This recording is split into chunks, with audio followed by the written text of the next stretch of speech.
Dad Mod's Media Machine presents the Brews with the Dudes podcast. I literally have a tablecloth that just divides up the dining room, so it's kind of like the black void behind me. No Donnie tonight? No Donnie tonight. No, he's got some class or something, some training. I think it was something to do with hydraulics, and he's got like all these tests and stuff to do tomorrow. So nice. Should be fun stuff. I guess he's got like a 65 question test, and then he's got like a hands-on thing too. Like it's like the equivalent of ASE certification, but for hydraulics there. Oh. Yeah. So. Is that for his work? Yep. That's for Alltech. Oh, he works there. Fuck, everybody works there. Everybody works at Alltech. Everybody. Yeah, except the three of us. Yeah. Do I sound all right tonight? Yeah, Steve, you sound great. On my end. I don't know if it sounds any different on your end. Yeah, it sounds really clean. Ryan, well, you sound pretty good too, I think. Yeah, yep. Obviously, I think I sound good, but yeah, perfect. Smooth and buttery. It's like the white berry white. Sweet. All right, boys. In honor of Ryan, this is so funny. I came across this one called Bat Squatch.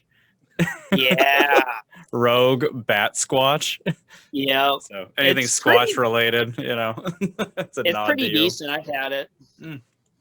Yeah, Rogue's out in Oregon, like just south of Portland. Oh, are they really? Rogue's okay. Good.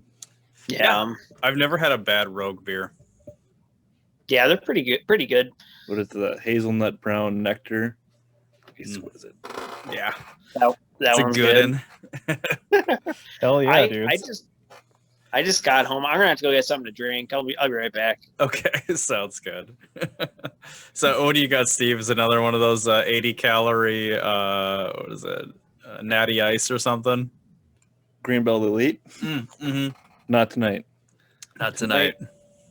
I've been feeling browns lately, so South Shore Nut Brown Ale. Ah, that's a classic. I feel like we've had many of those in the hookah loft. Most definitely. Yeah. But then again, what haven't we had many of in that loft? I mean, normally you'd say like a group of dudes, like the one thing that wouldn't have been common would be like wine, but nope. There's been many a bottle of wine killed in there too. Just about everything's been killed up there. Yep, pretty much. Oh. Except us, thankfully. Yeah, we managed to keep our lives. Yeah. Man, I've got some pictures though, and I think I shared them with you. I don't know, maybe. But my favorite being the smoke that's rolling out of the garage. That we hotboxed a 2-stall garage so bad with that hookah that you could stand outside and watch smoke rolling out of the top of the garage door. It looked like there was a fire inside of it. It was just like 6 idiots puffing on a hookah. Yeah, that was fun back then. It was good times. My favorite time, well, a couple of them. I remember one time or many times probably. But like we would, I think we would try to guess music or something. Oh yeah. I feel like somebody would take the thing and then we try to guess whatever music it was. But then after Halloween one year, or right around Halloween, I remember somebody had a 6-pack of it was a pumpkin ale of some sort, some brand pumpkin ale. Does that sound familiar to you guys? I'm sure. Yeah. Anyways, it was a pumpkin ale that I thought everybody liked. But anyways, the pumpkin ale was really good, and I had like 2 of them, and then they were gone, and I had to have a green belt. I took like 2 sips off that, and I'm like, oh hell no, this is not good. After that, I didn't even finish it. I think Corbett or Brando finished the green belt.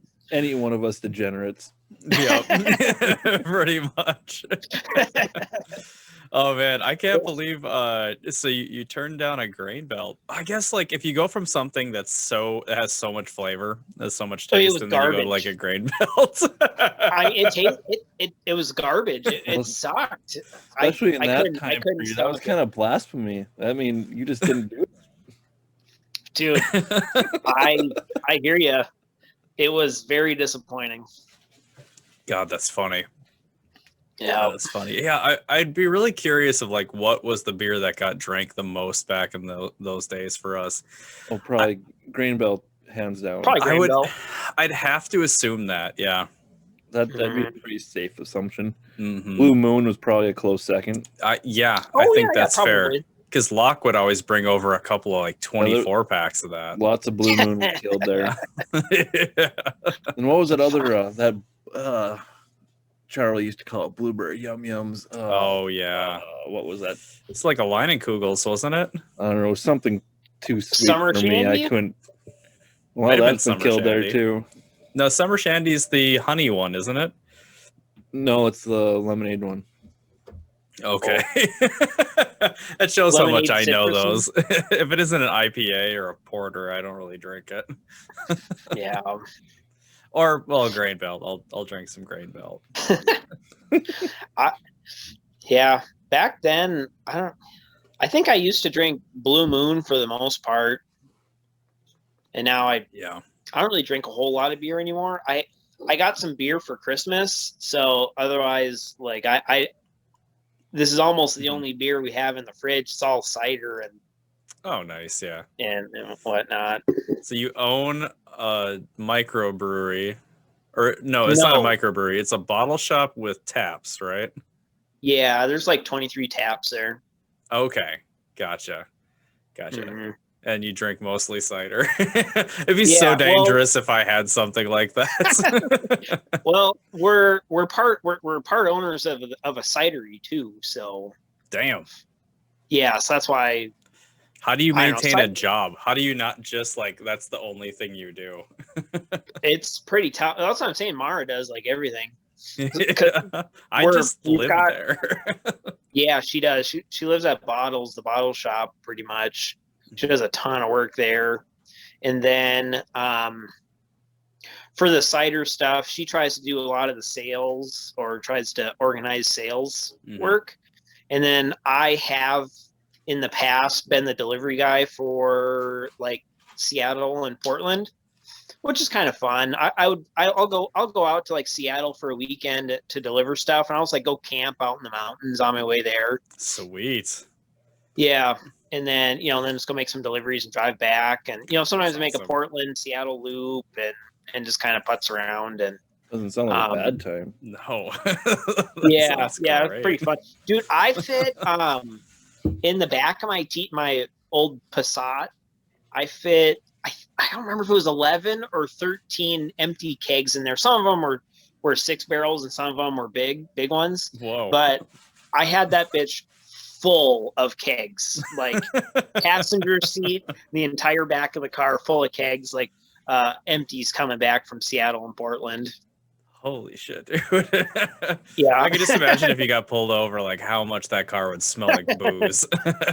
Yeah, that probably wouldn't be very good because I probably need to have because I'm operating like a commercial vehicle at that point. I have a commercial driver's license, but I don't have an interstate endorsement or an interstate privileges right now. Like I haven't. Shit. Yeah, so I don't know anything about it. Coming back from a wild weekend. There it is. That's crazy. That'd be the way to play it off. Right. And then a little over a year ago now, I opened up a distribution company in Idaho so that we could distribute our cider in Idaho more easily. Mm-hmm. And that has costed a fuck ton of money in the last year for a number of reasons. One, I suck at selling stuff, and I'm just like, I'm not good at pushing things, on other people. It's not very fun to me. Mm-hmm. And then, of course, the pandemic lockdown stuff. So that's just been just a money sink. It's been pretty. I believe it. pretty tough. But yeah, Well, to be a salesman, you have to be such a schmoozer. And yeah. I've never liked it either. I don't like trying to sell people on shit, you know? Well, you're just like stopping in and you're like, hey, I'm Ryan with Conifer. I've got some really good award-winning cider, and do you want to try it? You know, it's just kind of weird. It I is don't kind of know. weird. I'm not in. Yeah, I mean, Mara did that for a job for a while. She was a wine and spirits distributor, and you know, she would drive around, and all these accounts were already set up. You know, so this is a little bit different. But I mean, I've probably been into 6 places, and 2 of them have bought from me. I don't know if that's like a good. Are you making money? I think that's all that matters, dude. Oh, you're not? Yeah. That sucks. You better fix it. Yeah, it's bad. It cost me well, I don't know. I probably spent $5,000 to get everything set up, and it's cost about $500 a month in rent or in lease to keep a spot leased. Yeah, I suppose. So, yeah, I need to be selling a lot more than, you know, $200 of cases, you know, cider a month. You know, it's. But so is this is your cider that you guys make, right? Yeah, I'll grab a bottle. But yeah, I don't make it. Shameless plugs. Right. Exactly. See, he's a bad salesman. He's not even telling us what he's selling. Yeah, this is your opportunity, dude. You're gonna reach the masses this way. Tens of people. Yeah, like 50. Right. So, so I'm not the cider maker. Our cider maker is Rick, but Liberty Cider Works is our cidery. Mm-hmm. So this one's a Gravenstein. So this cider would be a single varietal. These are Gravenstein apples. So we press them. It's all like naturally fermented, so we don't add any yeast or anything to it. Oh, sweet. And there aren't, as a rule of thumb, like in general, none of our ciders are back sweetened. So this is just like pressed apple juice, and then it's fermented.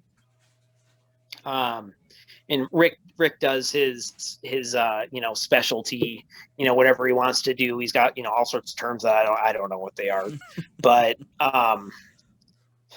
yeah. So then so this one's our new one that just got bottled, Virginia Crab.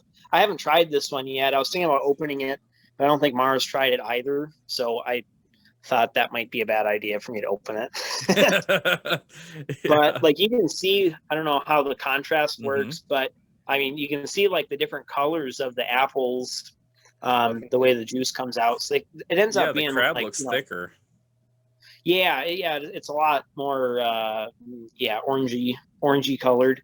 But like the last few years, there's this this food award company called the Good Food Awards. I don't know if you've ever seen or heard of Good Food. They've got little blue stickers on their stuff. You know, if you go to like Whole Foods Co-op, I bet they have some Good Food Award winning stuff there. They'll just have like little, you know, like a little blue flag Good Food Award sticker on them, you know. And anyways, but that's where we've been going the last couple of years. So 3 years in a row now, we've had ciders win that. And they hold the awards in San Francisco. So we've gone the last 2 years. This year they didn't have an in-person award ceremony, but we had 3 winners. We had our Macintosh, which has won twice now. Macintosh, I think one that we call 55 chain, and I think the Raven Oak maybe. No, anyways, whatever, it doesn't matter. But we had 3 winners for it. There was just no in-person award ceremony this year. Okay, so clearly you've got a really good product. So is it just a matter of getting the buzz out there? Like, it sounds like you guys need like some like Red Bulled up Gen Zer to Oh, run yeah, your for sure. media or something like that. Like some hyperactive kid who can just like Yeah, speak it to the masses or something. Just yeah, flood that social would be media with it. right. That would be great. Something like that. Um, the cider industry is kind of interesting. Like if like somebody if you tell somebody, like, oh, I'm drinking some cider, they're like, oh, is it alcoholic? Well, yeah, Mhm. cider is alcoholic traditionally. Americans just had to start calling it hard cider for some dumb reason. Huh. But It's probably easier to sell that way. That's yeah, true. right. Well, yeah, like Mike's Hard Lemonade, A kind of bunch of started with that. boozers. Yeah, Mm. it's a little more masculated if you say it's hard cider. Yeah, but like if somebody likes Angry Orchard and they like Angry Orchard because it's sweet, they're probably not going to like they'll have a hard time finding a cider of ours that they like, because ours are very dry, or much more on the dry end of things, so we don't add any sugar to it or any Yeah. sweeteners. Um, So is it more of a so dude cider then? mm, I suppose you sure, yeah, probably can't really gender it then, like I don't know if like the ladies tend to like something sweeter and the dudes want something drier, or if it's really just it's just more about the yeah. palate. Why do you have to assume the cider's gender? Why can't it choose for itself? I suppose. Well, Yeah, we won't touch I know on what you're saying. that. I don't got a good joke. I was gonna call it Zimzer or some kind of weird pronoun, but I got a good one. I know what you're saying, and I don't think there's one way or the other, like it's skewed. Mhm. So I don't think there's a whole bunch more women that like sweeter cider than men. I don't. It seems to me like it's like, I'm always surprised when somebody's like, oh yeah, my husband likes it one way, and I prefer it the other. I don't. It doesn't ring a bell to be a trend. Yeah, so it seems like it's more about just marketing. Because, like, in Duluth, we've got a couple of cideries now. We've got 2 of them that have opened up, and they're flooded. They're packed full. Like, even during the pandemic, they're still selling like crazy. They're doing really Hell well. yeah. So it's like, I don't know if it's just the community. I don't know what it takes to sell this stuff, but it seems like it's, people like it. It surprises me that you guys have all these awards and you guys aren't like blowing the fuck up. Yeah, it's this. Yeah, I know what you're saying. The cider community. Yeah, the cider is pretty small out here. Cider is pretty. There's a lot of cideries around. Like there's so many good apples that are grown in Washington. Like a lot of cider specific apples, and I am by no means like a apple cider cider apple professional or anything like that. Like I just know enough to talk about it somewhat. But yeah, a year or two ago, Donnie and I swapped some growlers, and he mailed me some Duluth cider stuff, and I mailed him some Liberty stuff, and he said he liked it. That Duluth cider stuff was a little on the sweeter side of things. Mm-hmm. I don't know if they add any sugars or anything to it, to the samples that he sent me, but pretty similar to like Duluth cider, in like a general, like generally speaking. Yeah, that's awesome. Well, we're gonna have to order something from you guys because I haven't had any of it yet. Like, and this is maybe a testament to just like how much you're not like putting the message out there, or maybe I'm just not noticing. But I had no idea that you guys in-house made your own cider. I knew that you had it, but I thought that it was like you guys had like a kind of micro brew style where it was like maybe you just had a bunch of stuff on tap or something. I didn't feel like I fully understood it. So that's awesome, dude. Like that you guys literally have your own like brew master and all that there for award-winning cider. Like that's legit, man.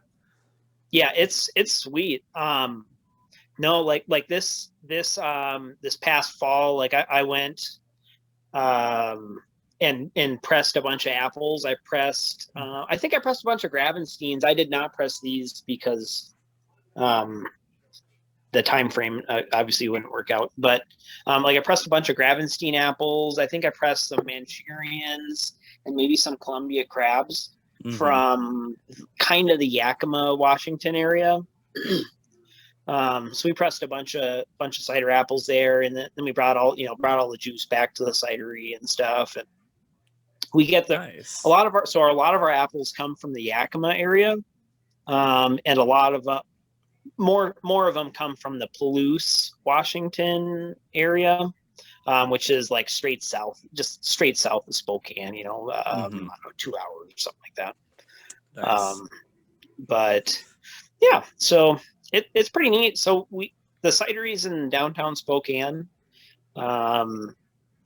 We've got like the equipment there for fermenting the juice, and then we do cold holding, like frozen storage in Spokane as well. So I don't know how much juice we have in storage right now, but I think it's quite a bit. Nice. Like a bunch of stuff on the back burner, and yeah, so it's pretty neat. It's really, really good cider, especially if you like dry ciders. A lot of them are like some of the ciders are going to be a lot more kind of like eating an apple, like fruit forward, much more appley feeling and tasting in your mouth, and some of them are more tannic and a little more tart. That's cool. Okay, so like I don't drink a ton of white wine, but I have a couple of kinds that I really like, and I don't know if that translates to cider at all, but I tend to like Rieslings and Gewürztraminer. And Gewürztraminer is a little bit more of a drier type. So that probably is something similar to like, palate type like you guys might have.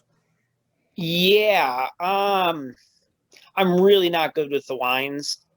Especially white wines, because there's only one white wine that I've found that I actually like. Yeah. And it's I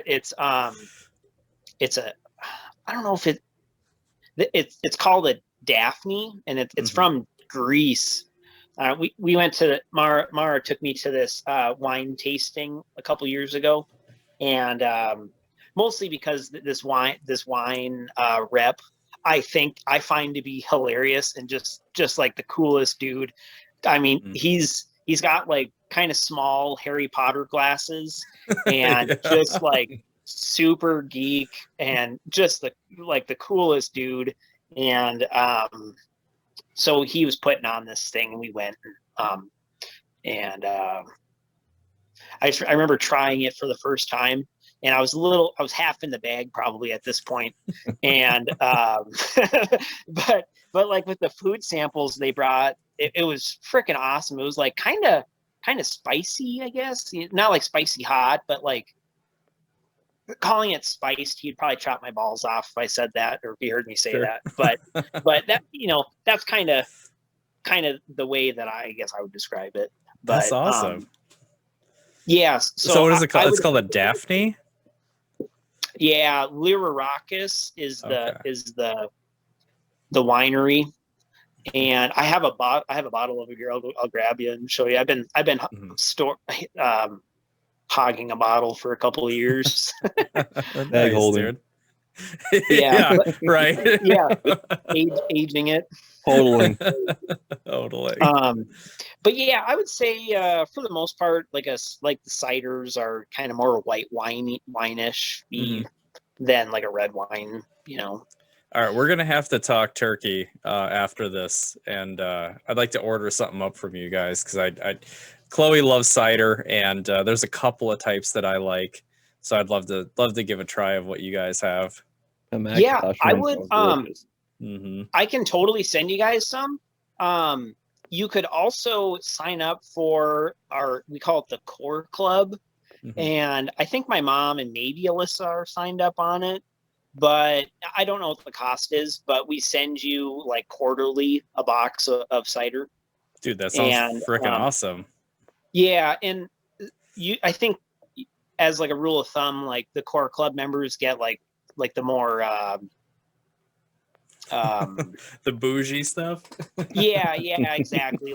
Like a bottle or two of like our more, I don't want to call it rare, but like something that we have less of. All right, so I'm making a note of this. It's called the Cork Club. Yeah, yep. So if you go on to I can do it right now, but if you go on to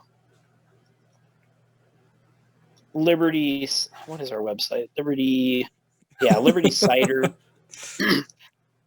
Yeah, so you just go on to Liberty Cider, and then on the top right, there's a link for the Core Club. And every month or every quarter, whatever it is, quarterly, Rick and Jamie and Ben, they set up all the boxes. I don't know, there's a couple hundred people that are members, and then they send out boxes. That's awesome. So any viewers that are watching this, take note. We'll put a lot of this detail in the description of the video, so check it out. Yeah, we're gonna have to get thanks. on this. Yeah. and let me, and everybody, if you guys try it, let me know how you like it. Just keep in mind, like, this is dry cider. This is not going to be like drinking Angry Orchard or something. This isn't like that pussy ass stuff. No, yeah.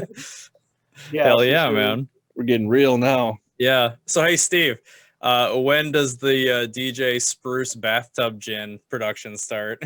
Oh, Mm. I Uh-oh. No. I don't know, but I think I should get on top of that. Start my own like spruce gin company. You should. That's so funny. You cut out for a second there, literally as you're replying to it. But I think we got it. It kind of like caught itself up. So you're gonna have to get on that, huh? Yeah, that's actually a good idea. Maybe I should start my own gin company. Well, hey man, you brewed your own beer at one point, so why not do? You could just play it up as like the dirtbag degenerate kind of like gin. Well, my favorite gin I ever had was like a Prohibition era style bathtub gin. No shit. That was my favorite gin ever. Well, there you go, man. Barrel aged like bathtub style gin. Well, you've already got the marketing. You're DJ Spruce, so DJ Spruce bathtub gin. I am the Spruce. Degenerates only. It's got to play to that kind of Trailer Park Boys crowd. I can do that. Yeah, man. And that for a period of time, then it'll be like the hipster drink because it'll be playing on that dirtbag thing. And then eventually it'll not be cool, but then the dirtbags will drink it. And then in 20 years, it'll come back around and it'll be cool again. And wasn't the hipsters it like will drink it again. Entire season of Shameless based on that? I totally could be. I couldn't keep watching that show because it was just kind of like repeating the same story of like Frank is always drunk. Frank is almost dying drunk. What's her name is banging all these dudes. Oh, it's a bunch of titties. It's Frank is drunk and puking on himself. It felt a little recycled. I mean, I didn't mind the boobs, but I mean, it works though. What show was that? Shameless. I think it's Showtime or HBO. I think it's Showtime. Yeah, if you haven't gotten into it, check it out. I mean, at least like the first like 5 seasons. I think that's how much we watched. Well, just the first 5.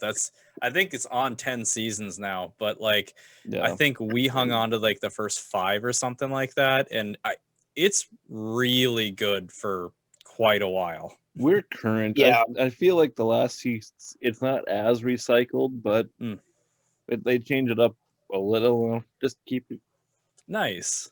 Okay, keep it in there. Okay, maybe we'll have to retry it. Do you guys remember watching Californication over at Charlie's house? That was fucking sweet. Yeah, we'd have like slices of cheese and then popcorn, and we'd watch Californication. Yeah, of course I remember that. Yeah, that's good times. That's one show that I stopped watching too. I don't know why. Dude, he drove around that old 911, that old hoopty. Yeah. Well, right? My favorite part about that car too is it was like I think it was a like late 70s, but it just looked the part. Like you could see the clear coat was just garbage on it. It had scratches. It was always covered in handprints. It was dirty. It just looked like a kind of daily driven, roached out '70s Porsche. Yeah, Loved yeah. it. I think it was. I think it was the 911 SC, if I remember right. Mm. So like 78 to I don't know 84. Yeah, something. was that a Targa top or was that a convertible? I can't remember. I don't think it was a convertible. I don't remember it being a Target top though either. No, but I mean, we were always I don't drinking when we watched it, so I don't know. Yeah. There's a theme here, apparently. Right, yeah, right. Have you got so I haven't watched hardly any TV in like the last, I don't know, 7 years. But last year when we got TV, we started watching this show on, I think it was on Amazon Prime, but it was called Hunters X or something like that. Or Hunters. Huh. It's freaking sweet. It was it takes place in like the 70s, and there's a bunch of Jews that are hunting Nazis. It's fucking awesome. Damn. Like it's actually super cool. At least for me, it's somebody that hasn't been watching TV in however long. I would recommend watching it. Is it kind of like, have you guys seen Inglourious Bastards? No, I need to watch it. Oh, you haven't? Oh, shit. Okay. Have you seen Once Upon a Time in Hollywood? Nope. No. Jesus Christ, you guys. Okay. Yeah, so, I know. Movie illiterate. Okay, so these are Tarantino films, right? Sure. So Inglourious Bastards and Once Upon a Time in Hollywood are both sort of like, they're based on like true-ish events. So obviously, like Inglourious Bastards is about the Nazis and concentration camps, Holocaust, all that kind of stuff, right? But that's the thing about Tarantino when it comes to these, is he likes to write his own ending. So I'm not going to give much away, but let's just say that these movies are epic and they end fucking epic. They end the way that the story should have. So I'm not going to give too much into it. I'm going to say you guys need to watch both of those movies. Seriously, they are fucking amazing. But with this, where you're talking, Ryan, about this, like the Jews that are hunting the Nazis, that's kind of the premise of the Inglourious Bastards. Is it's this group of dudes, a group of Jews, mostly Jews, who are literally hunting the Nazis as well. It's super violent, like, and it's kind of like you're rooting for it. You're rooting for them. It's fucking great. So yeah, okay. So it's probably kind of in that same spirit. Yeah, sounds like it. I really want to watch Inglourious Bastards, and I think one time we were trying to watch Once Upon a Time in Hollywood, but I feel like we couldn't get it to start or something. But yeah, no, those are two movies that are on my list. I would recommend watching that Hunters on Amazon Prime or whatever the hell it's on. Yeah, it's check that out. Yeah, I think there's only one season as of the last time I checked, but whatever, 8 episodes or 10 or 12, whatever. But it's sweet. It starts out fucking awesome. Like, starts out with a bang. It's perfect. So cool.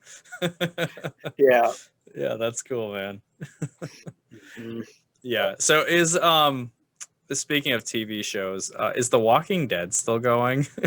Because I stopped like years ago on that one. Yeah, Steve, you were keeping up, weren't you? I kind of fell off with kids. Yeah, I suppose.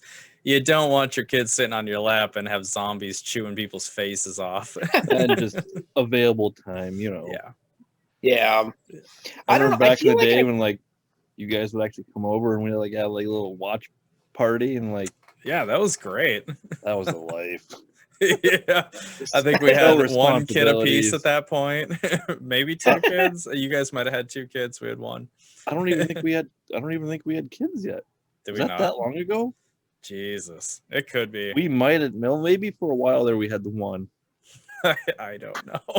Dude, you guys are getting old.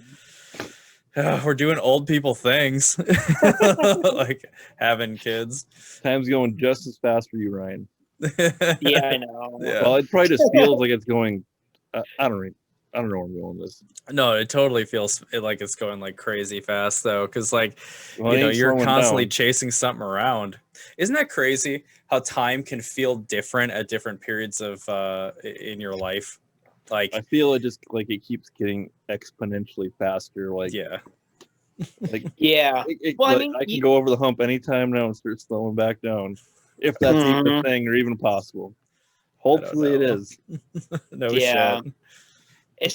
It's so weird, like looking back at, because you can think about those years so quickly. Mm-hmm. It just, yeah, and you don't get them back. But so when I go do food inspections, like in elementary schools and stuff, it's like, I don't know, I kind of feel nostalgic for it, like Mm-hmm. those super simple school halls, and like Right. they've got like whatever the fuck they tape up on the walls with their names, and they draw turkeys with their hands, and whatever. And I don't know, it's kind of cool. See, I haven't been into a school in a while. For a little bit there, the program I was developing was working with at-risk kids, and it was cool because I used to take a couple of kids with disabilities to these like rec center get-togethers. And I got a little taste of that where, yeah, you're walking through the halls and it's like you're back in a school, and it's a really strange feeling because it is simple. And you go like, oh my God, that's so funny because I was that kid at one point, and this is what my life consisted of. It was playing with my buddies and trying not to flunk science or whatever it was at the time. Yeah. So I don't know. It's just it's interesting. It's pretty cool. Mm-hmm. Going back and thinking about those years, or whatever. But yeah, time just flies when you start thinking about those years, like how long ago it was, and how quickly they went. Yeah, you mean when you can count things in decades?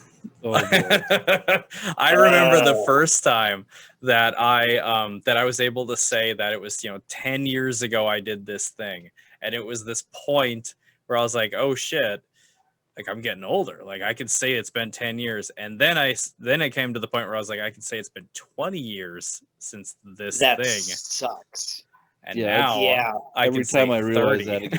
that it's like, really, how is this even possible? Yeah, it's nuts. Yeah. Jake, when did you graduate high school? 2002. 2002. Oh, I thought you were closer to 5 years older than me, because I graduated in 05. Oh, I thought you were a little. Yeah. Actually, I thought you were a couple years before that too, but yeah. Jesus, do I look old? Like, oh no, it was just, you graduated in the 90s, for right? so long for being the old guy. I know. Well, that's the thing, Just is that keep just poking the became the stick. joke. The running joke is that Jake's the old fart in the group, and the irony is that I was only a couple of years older than all you guys. And then there's guys like Derek, Derek and Ben, who are years older than me too. So it's just, it was fine. I let it happen. I didn't mind being known as like the old guy who kept up with all the younger dudes. Yeah. It is funny though. It's like we can count the years that we've all known each other now in over decades. Like, I mean, I'm pretty sure, Steve, I've known you for like 15 years or something like that. Ryan, it's probably been a hot minute. Basically the same. Yeah. More somewhere in there. Yeah, probably 2007-ish. Yep. Yeah, I think that's something like that. Yeah, it's been a good 14, 15 years. Yeah, it's fucking wild. So I think one of the funny memories that I look back on with Ryan was building that stupid lawnmower. Oh God, the lawnmower and the potato gun. Dude, those were funny moments. So I was going through one of my old hard drives, and I came across a bunch of old videos that I don't know if I filmed them with like a LG, basically, dude. I mean, it was like an LG NV2 phone or something like that. So it probably like recorded things at like 120p or something, Yeah, garbage. But I got a video of a potato gun getting launched from your old place up in Proctor, and it was so fucking funny. Yeah, that was sweet. And then I realized that we had basically pointed it at the highway. I was like, oh shit. Highway. That's nothing. It totally went over it, but I mean, it was in that direction. Yeah, exactly. No big deal. No big deal. I can't get into details, but when I was a kid, we pointed potato guns at a lot more higher value targets. Oh, We Jesus. probably should have been arrested. But that's much about as far as I'm going into that. So did you live like the hood rat life when you were a kid? Maybe. Where did you grow up, Steve? Mostly Superior area. Oh, gotcha. Yeah. Yeah. Yeah, man. Yeah, So I like, was in Hence the hood rat life. naturally. did you guys in high school have that friend's house that you always went to? That it was just like kind of no holds barred. You could get away with whatever. The parents didn't give a shit. Did you guys have that friend, or were you that friend? I didn't really have that friend. Mm. I guess for a while, I know like a couple of my friends kind of. My house was like their house away from their house, but type deal. Like in high school, like they didn't go home for days. Yeah. They just like moved out of my house. Nice. Dude, in high school, I really only had one person I would call a friend in high school, my buddy Matt, and I don't think I really went over there all that much. He came over to my house quite a bit, so we had like the exact same class schedule for like the last 2 years of high school. And so he would come over. I think we like maybe didn't have 1 or 2 classes in the morning, so we could come late. I think he would come over to my house after dropping his sister off at school. But it was kind of the weirdest thing. Like after he graduated high school, like just cold turkey, never talked to him again. Like just fucking gone. Weird. It was the weirdest thing. Yeah. No, I didn't have a whole lot of friends in high school, like people that I would actually call friends. Mm-hmm. You had know, more cousins, didn't you? Like, yeah, I would hang you out hung with my out with cousin your Eric cousins quite more. quite a bit. And part of my other problem is I would go to Florida. I went to Florida starting when I was 14 or 15, like between school years. I'd go down there and install air conditioners for my uncle. So I lived in Florida every summer, really. Oh, gotcha. So I didn't do too much when everybody was getting drunk and crashing cars and dying and shit. Like I was down there working, sweating my balls off. That was very specific. So did you have a couple of kids fuck things up pretty bad? And dude, there's like at Proctor, there's people like multiple kids dying every year. Oh. Yeah. Yeah. That's where I went to school. Oh boy. See, I'm from the Iron Range, so like I worked with a few Proctorites, and I can only imagine. Yeah, what they were like in high school. What year did they graduate? I can't remember exactly, but probably right around the same time you did, I would guess. Do you know what their name? Well, what's their names? I don't want to get out into it on a podcast. Oh, okay. Yeah. You guys are probably thinking of the same person. Yeah, probably. Right. I could totally see those things happening with those characters. But oh boy. Yeah, it was pretty bad. So I don't know. I didn't really have a whole lot of friends really in high school. Just wasn't there and wasn't really my thing. Yeah, same here. Yeah. I had my fellow degenerates I did like hood rat BMX things with, but other than that, screw those people. Yeah. Yeah, I gotcha. See, we I was kind of on the other end of things. Like I was one of the butterfly. We know. Yeah, I was one of the degenerates that you guys are referencing. So we grew up in the woods, like I went to Cotton High School, which is this ridiculously tiny little school. I mean, I think we had like 500 or 600 kids, K through 12, like 500 or 600 kids, little tiny thing, middle of nowhere. But we got away with murder because we were in the middle of the woods. Like you basically had like one sheriff that covered like, I don't know how many, like 100 square miles or whatever it was, like, yeah, basically like half the St. Louis County is this one dude. So we did whatever we wanted. And, I mean, we would, God, basically like the only people we had to answer to were like the the principal and shit. And I mean, Mhm. there were so many of us that were fucking up at the time that he couldn't keep track of all of us. So we got in a lot of trouble back in the day. You know, we'd Nice. go booze cruising, we'd play breaker bounce, and like, you guys ever heard of that? I don't know what that Okay, is. so you're drinking and driving, right? And you got a Of bottle course. in your hand. Sounds like and- cut Minnesota things. Yeah. And so you call out if you think it's gonna break or it's gonna bounce off of something, and so you hurl it out the window, whatever the target is. And you know, you'll know because you'll either hear a big ba-ding or you'll hear crash. You know, it was just redneck stupid shit. Jesus. Yeah. Yeah, but we do dumb stuff like that. You know, we go and get stoned and then try and go to basketball games, and the counselors would all look at us like, what the fuck? There's nothing you could prove unless you got the weed on you.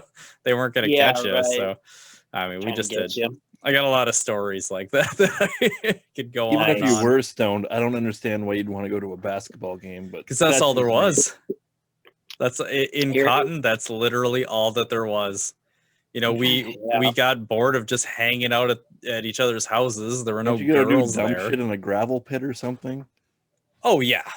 I'd Oh do yeah. that But this over is a like after basketball that. game any day. You can only whip shitties in a gravel pit for so long until you either run out of all the gas in the thing or there's no girls there. Yeah. So you go to the school to try and go chat up on the girls. Well, there is that aspect. Fair enough. I withdraw my statement. Yeah. Believe me, you're both right. You're right about that. It's just there was like chronology to the activity, you know. Yeah. Ulterior motives. Exactly. Yeah, it was a lot of ridiculous stuff, but you know, and this was even back in the day. Like you could get away with so much more back then too. I mean, there was like no, you know, they didn't have like people searching people coming into the door or anything like that. So half the guys would, you know, on their way to go into hunting season, they'd bring their firearms to school, and like, you know, at the day's end, they would go out and they'd go walk the trails and go bird hunting and deer hunting and shit. Nice. So it was very country. Yeah. Sounds like it. Mm-hmm. Yeah. Did you guys ever get into hunting? No, I never been hunting before. I mean, in high school. Well, not really. When I was in high school, I hunted when I was a kid, like with my grandpa, and Yeah. I'd only shot like two doe, like a doe and like a little button buck. And when I was in high school, I don't remember deer hunting in high school for whatever reason. I probably did a little bit, but not much. You're And too then busy installing air conditioners. yeah, right. No, I don't know what I was doing in the fall in high school, but I don't remember hunting. Mhm. And then when I hit college, I started bow hunting, and I liked that. I never shot anything with my bow there, and then when I moved to Portland, I didn't hunt for the first couple years, and then it just hit me like, what the hell am I doing? Like I could be hunting elk here in the falls. And so after that first year hunting elk and when I lived in Oregon, like I've been hunting ever since. Like a lot. I hunted a buck ton this fall. I hunted. That sounds Yeah. like it. Good for you. Yeah, I I'm probably jealous. hunted. Over 3/4 of the weekends, like starting in September. Plus, I took essentially 2 weeks off of work in September to elk hunt this year. And yeah, I hunted a lot. Last spring, I started hunting bears a lot more. So I hunted bears probably. Yeah. You know, when you get one, you're gonna have to make a rug out of it. Oh yeah, for sure. This is what you have to do. It's the most like manly man thing ever. Gotta make a rug. You don't Or a have like blanket. dogs trained or anything for that, do you? Or I don't for know. bears? Or is that even a thing out west? Or It is definitely a thing. Like when I'm out hunting in the spring or in the fall, If I'm driving to like a spot, I'll usually drive by a couple of bear hunters with dogs, and they drive around, and they got a dog like on the hood or whatever, and when the wind's right and the dogs get a whiff, they make a racket. It's pretty cool. I really want to go on a hound hunt one of these years, either for cats or bears. But I don't know anybody with dogs, so kind of hope I can come across somebody that's bear hunting or cat hunting with their dogs and be like, hey, can I follow you around? Like, how does this work? Yeah, kind of go hunt with them or something. I would like to do that, but yeah, it sounds awesome. I don't. Mm-hmm. See, Steve strictly hunts beaver. No. No. No. So are you in your basement now? Like what do we got in the backdrop here? This is the RC lair. You added a TV in there. Okay. Now I get what I'm looking Yeah. at. So you're like facing your laundry. Laundry's over that really disorienting. I love that you contort to do this. You can just lift your other hand. Gotta use his right arm. I'm not used to being on camera. Yeah. Right. Laundry room area that way. I gotcha. And then when I'm facing, I suppose you haven't seen it. I custom built like a desk / Spruce Graphics headquarters right here. Nice. You moved that into the basement. Okay. Yeah. That's awesome, dude. Yeah. Built a custom wraparound desk here in the whole corner of the basement, and damn, dog. Yeah. Nice. So I can do my Spruce Graphics thing a lot. Actually, I'm a lot more efficient down here now. Mm-hmm. I basically custom built it for that. That's awesome. Because I do so much of that nowadays. Yeah. Do you take that much work? Is it mostly DSCE fists? Actually, I've been doing just miscellaneous jobs here and there. Oh, that's cool. Good. Nice. Well, yeah. Mm-hmm. Ryan, you had a couple RC cars back in the day, didn't you? Yeah, I think I just had sold nitro them or something. I have done nitro cars. That last stint when I moved to Portland, I bought a number of RC cars, and I was mostly doing like 2-wheel drive stadium truck stuff. But it was pretty fun. And then towards the end, I got a buggy, a 2-wheel drive buggy, because there was a couple of indoor tracks over there that were open year round. Obviously, I was gonna say, didn't you dabble in racing for a bit, or? Yeah, I did race a couple of times. It was pretty fun. But once I moved out here to Idaho, there's a couple of things around, sort of, but I don't have the room for it at my house here, so I ended up selling all my stuff last summer. I wouldn't be opposed to getting an RC car again, like a buggy or something, but probably not anytime soon. I can't imagine. But yeah, I like RC crawlers stuff. are super fun, and especially out your way, you probably have some pretty cool terrain that you could actually take them out on. Yeah, well, I mean, my whole freaking property, basically, it's rocks everywhere. Just exactly. Yeah, no, I never really got into it once I moved out to Idaho. Unfortunately, they just kind of sat stored, and then I was like, fuck, I gotta sell these things. Like, I'm not using them, and by the time I go to use them, they're gonna be, like, I don't know, whatever, 10 years old at that point. Might as well buy something new for $400 or $600 or whatever. Yeah, it kind of makes me wonder. Oh, I'm sorry, Steve. Go ahead. Outdated now. But here's the thing, dude. You've built your stuff so over-engineered, though, that I don't think it's gonna age as quickly as you think. Maybe you're looking at the top high end and you're comparing your high end builds to the high end of now, and okay, maybe that is a little outdated. I guess I don't know. I don't pay attention to that level of it. Well, it's like, the things I drive for fun, like drift car. Well, like those kind of like the Basher rock crawl, they'll never be outdated per se. But like the race cars, they're still like the latest and greatest race car. Well, that stuff. That Oh, stuff nice. that's unless you stay on top of it, it's always evolving. Shit. But such is racing. Yeah. Yeah, no shit. I just That's want something it always blew my mind. Just the so I had never really seen RC racing until it came to the Motorhead Madness events, and it blew my mind. Like I could never have fathomed how fast a person's mind has to react to drive Oh, those things yeah. at the speeds that they do.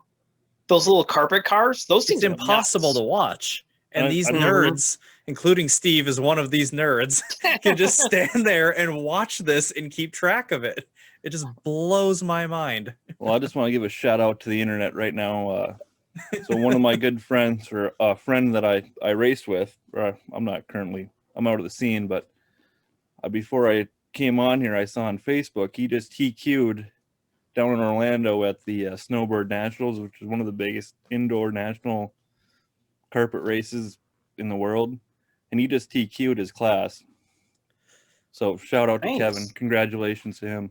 So TQ'd is Top qualifier. holy Basically, shit. you ran the fastest lap. Wait, this is Hell Kevin, yeah. you said? Yeah. Kevin Van Ert or whatever? Yep. That's him. Holy shit. So shout out to Kevin. That's awesome. I Congratulations, buddy. actually met that guy Good through work. you. Yep. Wow.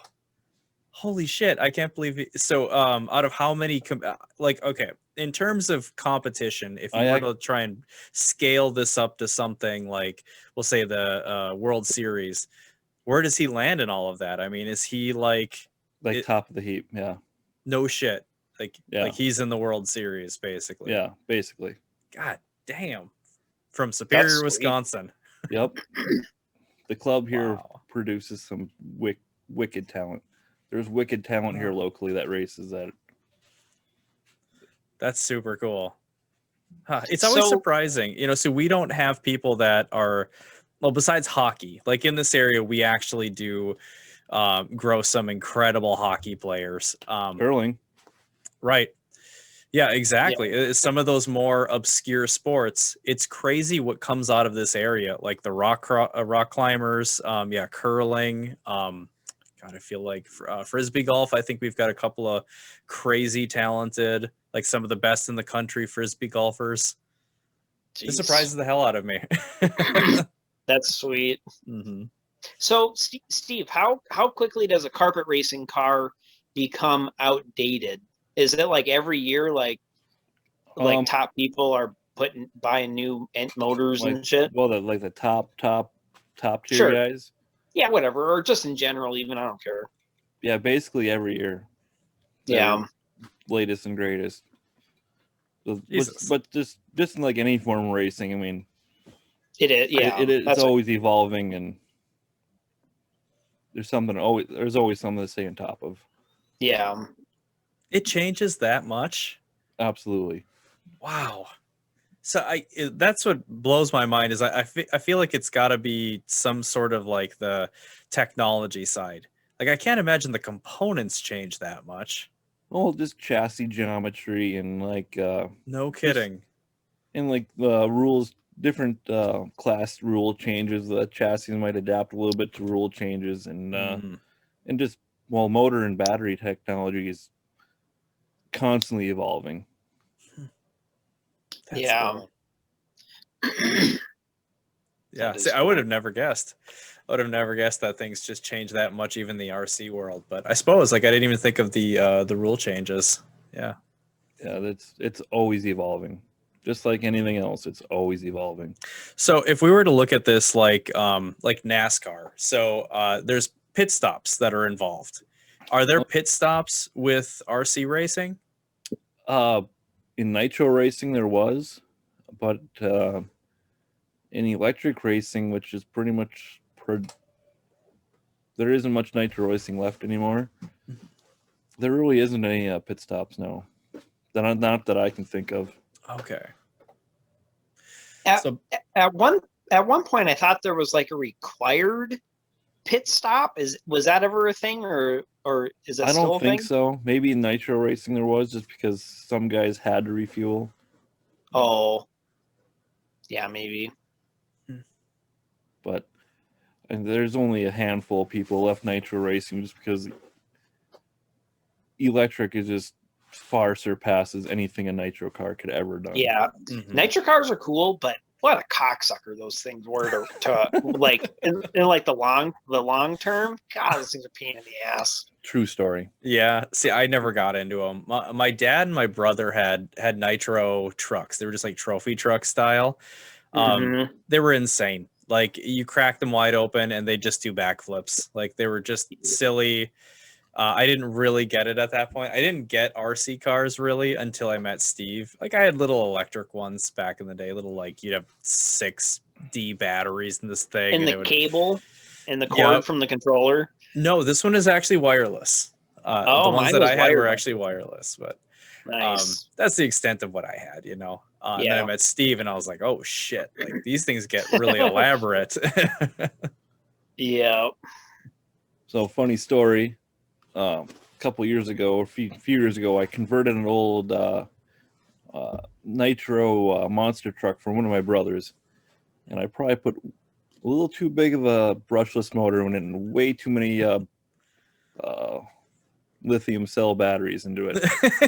Yes. And that nitro drive crane could not hold. I basically had to reprogram it to.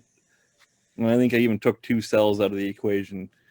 I'd basically had to like detune it as much as I could, because there was a plastic spur gear that used to drive off the nitro motor, and I test drove in my backyard, and like less than a minute I melted it. It was like literally like melting in like molted plastic. Whoa. It was just insane. It makes way more torque on a nitro motor ever would. I was snapping parts, and the very first time I sat on the ground, I blipped the throttle. I literally did a backflip. And I'm like, all right, I got this. So I'm like, I got throttle control. I can drive this. So I feathered the throttle. It literally went right through my picket fence. Drove right through the thing. Right through it. Didn't even slow it down. Are like, you serious? Oh yeah. It was stupid fast. Just stupid. So why haven't you I gotta joined detune this. Why haven't you joined the battle bots yet? Because if you can engineer an old nitro truck to run that gnarly, I think you need to get into battle bots. Time. Yeah, right. There's only so much time. Oh, that's time is the nuts. most valuable commodity nowadays. It really is, yeah. Oh yeah. Well, so I think like if anything, that's a good analogy for like what's going to happen with the automotive industry as well. Like we love our gas powered motors, but it's so clear if you scale up electric RC cars versus nitro RC cars that just like it, there's nothing touching the electric ones. Well, I can think of one YouTube video I watched in particular. It's probably a couple years old now. It was a no prep drag racing event, and the guy showed up in a Tesla.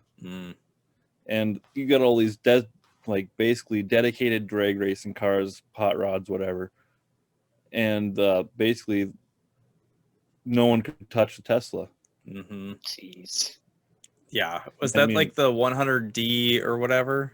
Probably. You remember which Tesla that was? It was probably the PS 100. I don't know my P100. That's it. Yeah, P100. Yeah, I don't know my Teslas that well, but yeah, I'm pretty sure it was. So that might have been the one that's got the it's 4-wheel drive. Most probably. Likely, yeah. It come out of the hole like insane. Yeah, it just dug out of the hole.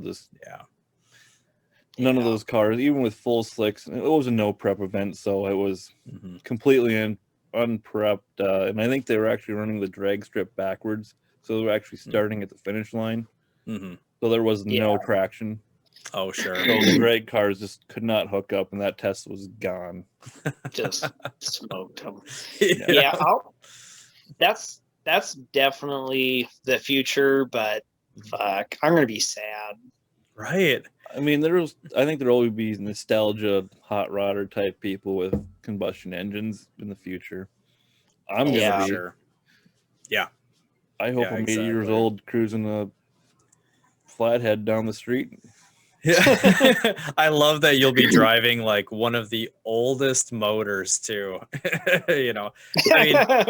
oldest in terms of like viability, because obviously you're not going to use a Model A or Model T engine. That's just not going to cut it. But a Yeah. flatty, you could actually cruise. You could drive on the highway, like you could daily drive that thing and it's comfortable.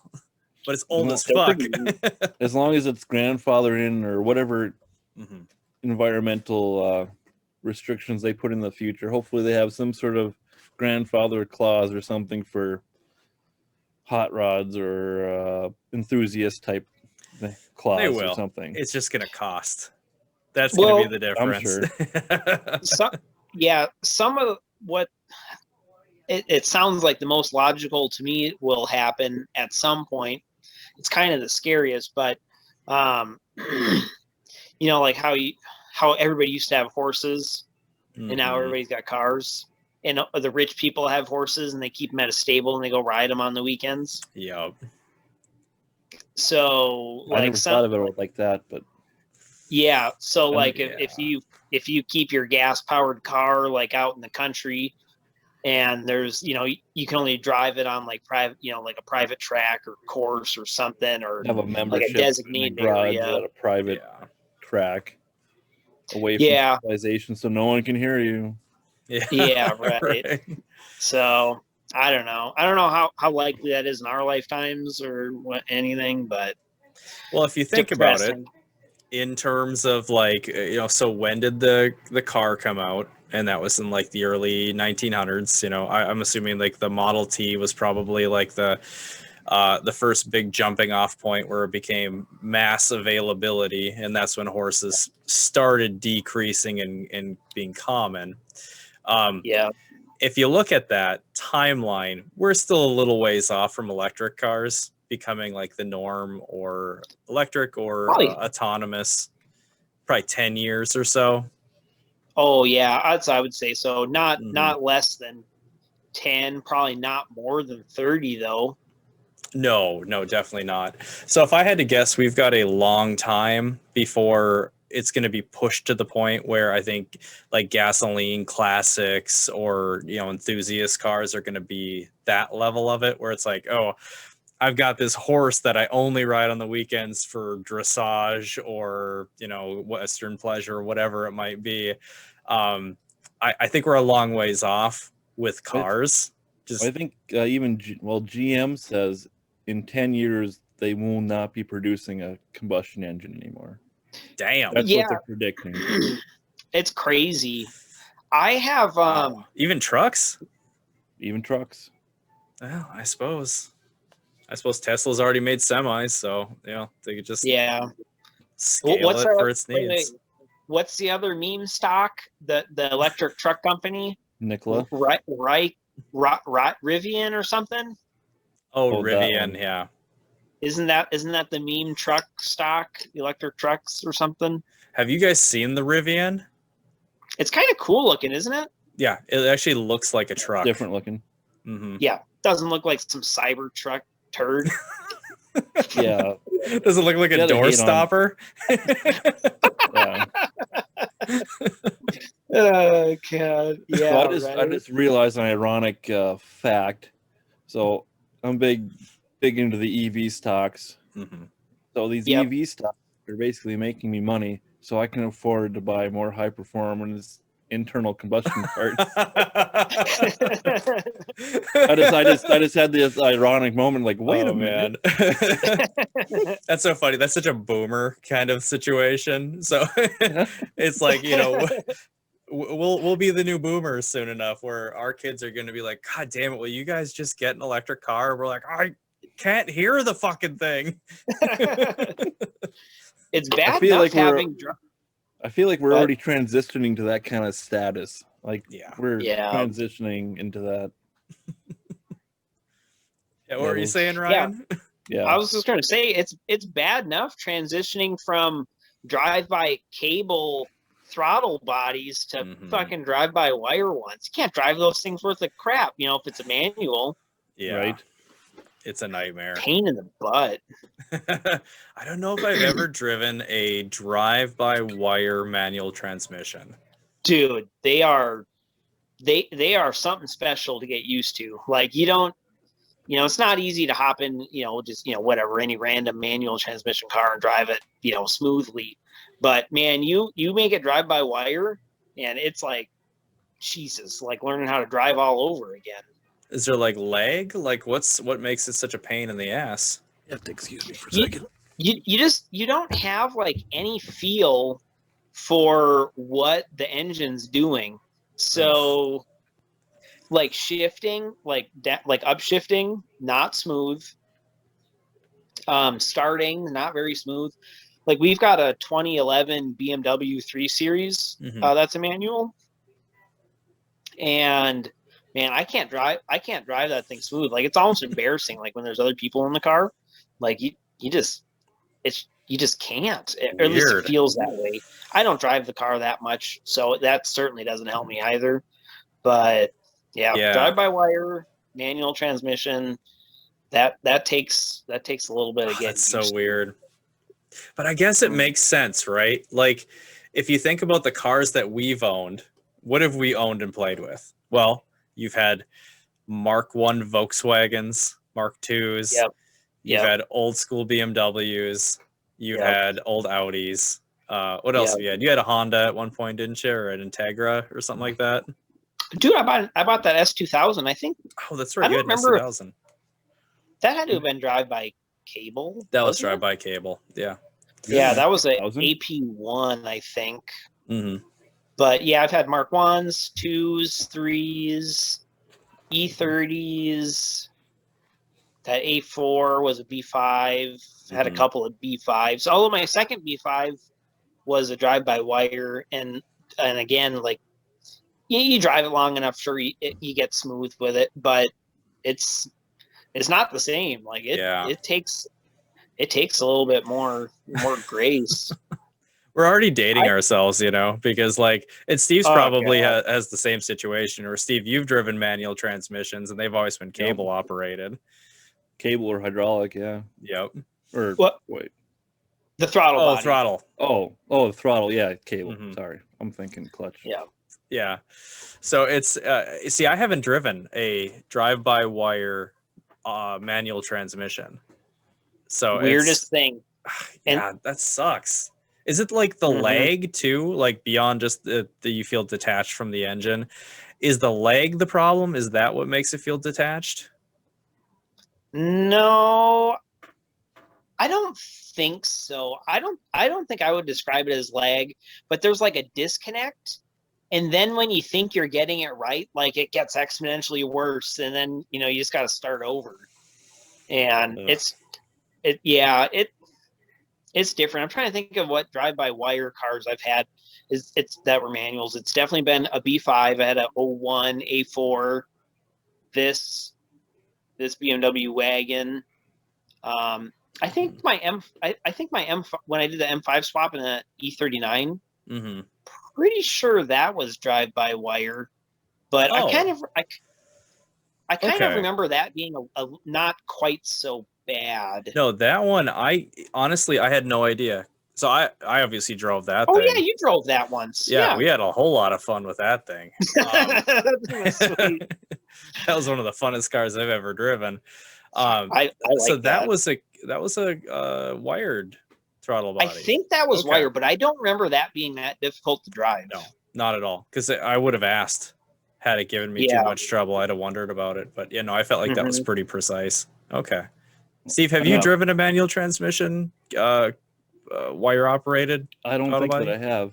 I guess the most thing I can relate with in the heavy equipment world.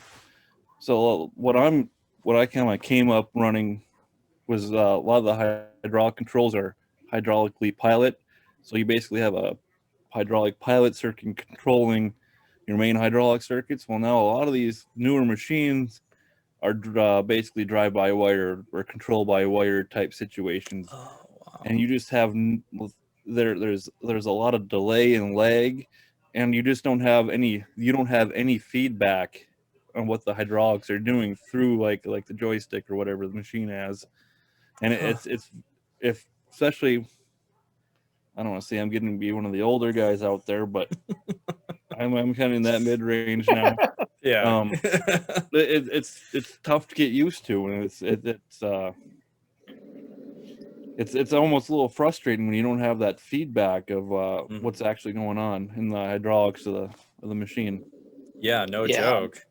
Well, one of the cars that I enjoyed driving the most was Ryan's Porsche, because it was like everything was manual, but the kicker is everything was well engineered to be manual. So the steering system in that thing was precise. It wasn't hard to turn. Even if you were at a standstill, it wasn't hard to turn. The brakes were manual, but they were massive and they were sharp, and they worked exactly like a power assisted would, except you felt everything. Like the amount of communication that you got from that car driving down the road was just incredible. Like it broke driving for me, because I was like, oh, nothing feels as good as this ever. Dude, that car was nice. Like, fuck, you could cruise that. After I drove it, I was so jealous you drove that across the country at 2,500 nice miles. Fuck, that thing was so nice to drive down the highway. It was perfection. So cool. Did you? I took that snowboarding one day. Did you ever see a picture of that? No, I didn't. That's awesome. Dude, it was fucking snowing on the mountain, and I took it snowboarding. Hell yeah. Sweet. You're such a baller. I know. I can't believe you sold that thing. And the funniest thing though is that if I had the income that I do now back then, I would have bought that thing from you in a heartbeat. I know. I was so sad to see that. Not only is it like I will never get a chance at that car because it's overseas. Keep going. Going back to the motherland. Right. Yeah. It was That went back to Europe? yeah, I went back to Germany actually. Wow. Yeah. Do you think Yeah, there'd be I've enough never of them seen over there that wouldn't pay to import it back from here? Yeah, I don't know how much. Wait, ask it again. You just think there'd be enough of them over there, they wouldn't have to be coming over here to look for them. But No. I'm not up on the Euro market, so. Right. Over half of the air-cooled Porsche 911s were sold in the United States versus the rest of the world. So we've got like the highest concentration of air-cooleds here, or started out as the highest concentration. Whoa. So yeah, Things I never knew. Huh. Yep. So I sold that. When we were on board the rocket of GME and AMC, I had visions of air-cooled 911s going through my mind. I was like, oh, I could buy another one. And then, and then I didn't sell at the top. I sold halfway down, so that didn't work. Do we want to keep going air-cooled Porsche route, or we want to go down GME route?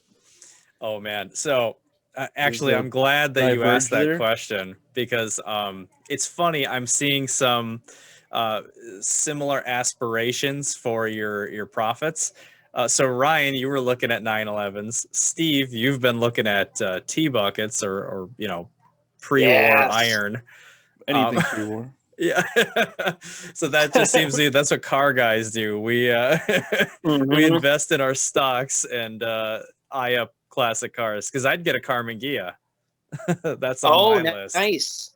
I'd either get a Carmen Ghia or I'd get a Model A coupe. Carmen Ghia is very Jake.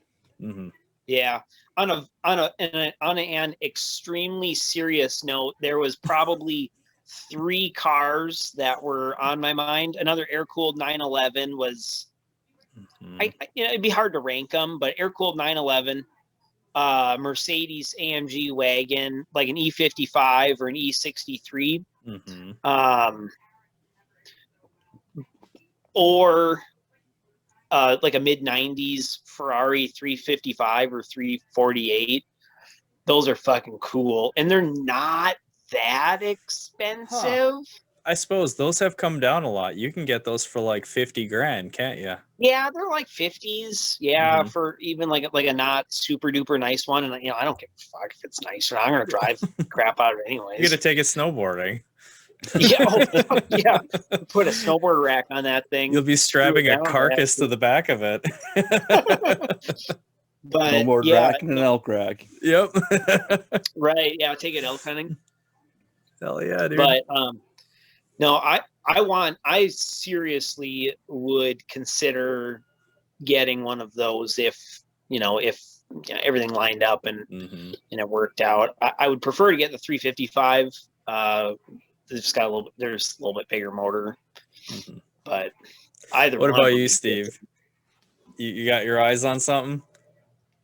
Right now, Yeah, I mean, just considering the well, potential earnings, is there something that's caught your eye? there's a few things that I have my eye on, but Mm-hmm. there's other things I have to look out for. Right Oh, now. for sure, for sure. But we'll talk Well, there's- hypotheticals. A hypothetical, definitely. Well, the next fun car is definitely gonna be a pre-war car. There's no Mhm. doubt about that. It's next car is gonna be a pre-war car. Pre-war Porsche. No, absolutely not. Pre-war American. That's big money.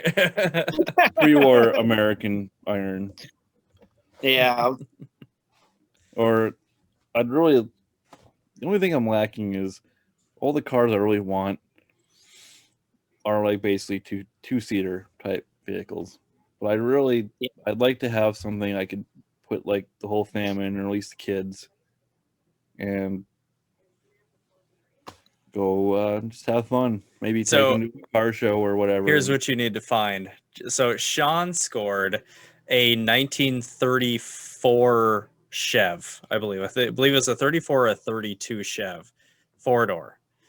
Mhm. This thing is it looks like it's been in storage since the 50s. This thing is What? it's complete, That'd be sick. and it's a roller. Like, it's a complete roller. Everything's there. It just doesn't drive. It just doesn't run. Perfect. And Something that would be perfect for me because I'll have a complete drivetrain I could stick into a chassis like that. hell yeah, you do. You could always go that route, man. You could get a 4-door, and you could always build something like that instead of a bucket. I could. Or you could do both. Just have Or a bunch of pre-war iron. Or do like a bucket or a Model A, and then have something like a CTSV wagon or something. Or you could do that too. Yeah. Part of me would like to experience like the whole modern muscle convenience type thing. Yeah. Wait, what do you mean modern? I'm Like a gonna grab another drink. I'll be right back. or like a 4-door Camaro, or I guess I don't know if the performance Camaros come in 4-doors, but something with a back seat that I could put kids in. You're not talking like 69 Camaro. You're talking like No, like a new Camaro, like new one. Yeah, modern. Those things are pretty bitchin'. Although I am for no good reason other than they are badass, but like a new GT350 Mustang, dude, that is. If I was a Ford guy. What's that? If I was a Ford guy, yeah. Is I'm that not a an Ford guy. EcoBoost, or is that the 5 No, liter? that's the flat plane crank V8. When The G. I was just gonna say, when we were buying my wife's minivan, dealership, but we bought it from a Ford dealership. But anyways, they had one of those on the showroom floor, and I couldn't help but check it out because I'm a car guy. Mhm. I'm like, for a Ford, this is pretty cool. Yeah. Oh yeah. I don't know shit about it. So what's up with what makes the GT350 special? I mean, it's a race, it's a track car, but sure, I don't know all the specs on it, but they've got flat plane crank V8s, like a Ferrari does. Huh. So No shit. Are we talking the Coyote engine is built flat plane? No, because It'd need to be a completely separate block, wouldn't it? I don't know that. I'm not sure. but only the GT350s have the flat plane cranks. Damn, that must sound incredible. So you're not buying. Yeah. Oh, they're sick. I've seen 2 of them in person. One time, Mara and I were driving separate vehicles, and she called me on the phone. She's like, "Don't crash when this thing passes you." And it was a brand new GT350, a red one with white stripes, like exactly like I would want. And this old fart was cruising. He had just bought it, had the dealer paper plate on it and everything. And I was like, son of a bitch. And he didn't get on it, but you could kind of hear it a little bit, like, barking just a little bit. But man, I like those. And the Focus. Sorry, what's that? Not to interrupt. I was just going to say, I had a similar experience. I was coming up, I had to go to southern Wisconsin late summer, early fall. I was coming up through the Eau Claire area, and I passed a brand new C8 Vet, and he was like doing like 10 under the speed limit. Some old guy just like white knuckling it like 10 under. And I'm like, oh my God, just open it up a little bit. At least do the speed limit. No shits. Oh my God. I've never seen one of those. The C8 Corvettes. They look kind of neat. They're pretty wicked looking in the wild. Are they? When they're not being driven by an 80-year-old man doing 10 under the speed limit. Yeah. Right. Isn't that like the most tragic part? Is like being able to, and I'm sure people can afford cool cars like that before retirement age, but so many of these guys wait until then when they're like, their senses are garbage. They can't, like you said, they're white knuckling it. They can't control it, or they can't enjoy it at its potential. I know. At that's the car's such a shame. You drive it to a car show and hope to get feedback on it, and that's probably like the highlight of their day. Or if one of us are drooling looking out the window at their new purchase, they're like, "Yeah, I still got it." Yeah, young guys are just oogling over what they can't afford. Yep, that's they're just stroking their ego. Yeah, I'm not that close to buying one by any means, but I keep a pretty good lookout for GT350 Mustangs. And that's pretty much the only new, like really quite new car I actually like seek out. I kind of look for Focus RSs. Obviously, those are expensive, but well, I mean the GT350 is more expensive, obviously, but I don't know. I don't know. What other cool new cars are there? I know there's a whole bunch, but really Ford, I feel like for me with the I mean, I don't want an ST Focus by any means, but like the RS Focus and that the new Mustang, those are, as far as I'm concerned, those are pretty bitchin'. Like I don't know, the Camaro, and I've always never been a Ford guy by any means. Well, this is going to sound a little dorky, but if like money was no object and I could special order a new car right now, I would special order a Buick Regal GS 4-door, complete dadmobile, like sleeper dadmobile. No bullshit. I would totally order one of those. You'd buy a Buick Regal GS. Do they make that in the wagon version? Because those Buick Regal wagons, those look. Yeah, they made a wagon. I know they make. I don't know if they make the Regal in the wagon. I'm not. I guess one of them is. I didn't pay attention to the rest of the product line, but I had to laugh when Buick started stepping their game up. All of a sudden, I was like, "What the fuck? I like Buicks." That's why I'm laughing so hard at the fact that you said you'd buy a Buick. It's like I always grew up with the fucking Bonnevilles and like the was a Pontiac. What was the Buick that everybody had? What's the Regal? It was the Regal, late 90s Regal. Saber, yep, that's another one. Yeah, that's just always what I thought a Buick was. And then they roll out that wagon is gorgeous. Like if you guys see one of those things, like just a nice set of wheels lowered a little bit. Yeah, very tasteful. Badass. Beautiful. Fucking Buick. Complete dadmobile too. Totally. Yeah, no, those new Buick wagons, the Regals are whatever, the sedans are pretty decent too, but man, those wagons, those things are sweet. I don't know if I would actually buy one because for the same money I can get like a Mercedes wagon, and you know, you can probably you're not getting an AMG wagon for the same price, but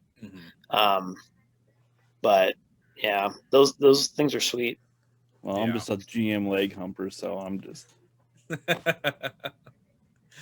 That's all right, man. That's all right. Can't help it. I can't help it. No. Yeah. God, so we're talking like if money was no issue, or well, within reason. Like if GME does something stupid tomorrow. Like what new? Are we talking modern muscle, or are we just talking modern vehicles? Anything. Let's hear it, Jake. Lay it on us. God, I don't know. Honestly, like I really love the new Broncos. Like those are sweet. I'd seriously consider like the off-road package new Bronco. I mean, as long as you can fit the family in it, I think that would probably be one of my purchases. Did you see like the drivetrain options those things come with? Yeah, it's fucking wild. cool. Like you can basically outfit those things to be a competitive off-roader from the factory. Yeah. Like factory pre-runner type thing. It's crazy. Yeah, I grew up like anti-Ford, and that company has fucking killed it for the last 10 years. Like with Focus STs, the new Raptors, those things are sick. Yeah. The new Broncos, God, I don't know. I don't think any of the other manufacturers really come close. I guess Dodge came out with that Hellcat truck. I don't know anything about it, but that's probably pretty bitchin'. You know, it's funny. It's like, why hasn't Chevy started flexing nuts like Dodge did? Where Dodge built the fucking Demon and all those, and then they just started stuffing that drivetrain in everything. Yeah. And you know full well that GM can build just as gnarly of a drivetrain. Why haven't they done the same thing? I almost wonder if they're just focusing more on the EV thing because they know that's the future. They might be. That's what I'm kind of wondering. Because you know Dodge hasn't even thought about it. Because what is it like next? No, they got 700 horsepower trucks. Yeah, it next year or the year after be the last year for an internal combustion vet? Ooh. The vet's going electric. Is it really? Yeah. Oh man, that's gonna be change. Holy shit! Well, if they're announcing that means they must have something pretty wild up their sleeve. They have to have something up their sleeve. Well, I mean, Ford pulled out that what is it? It was like the EV. It was like an EV Mustang or something like that that Ken Block drove. It was insane. The SUV.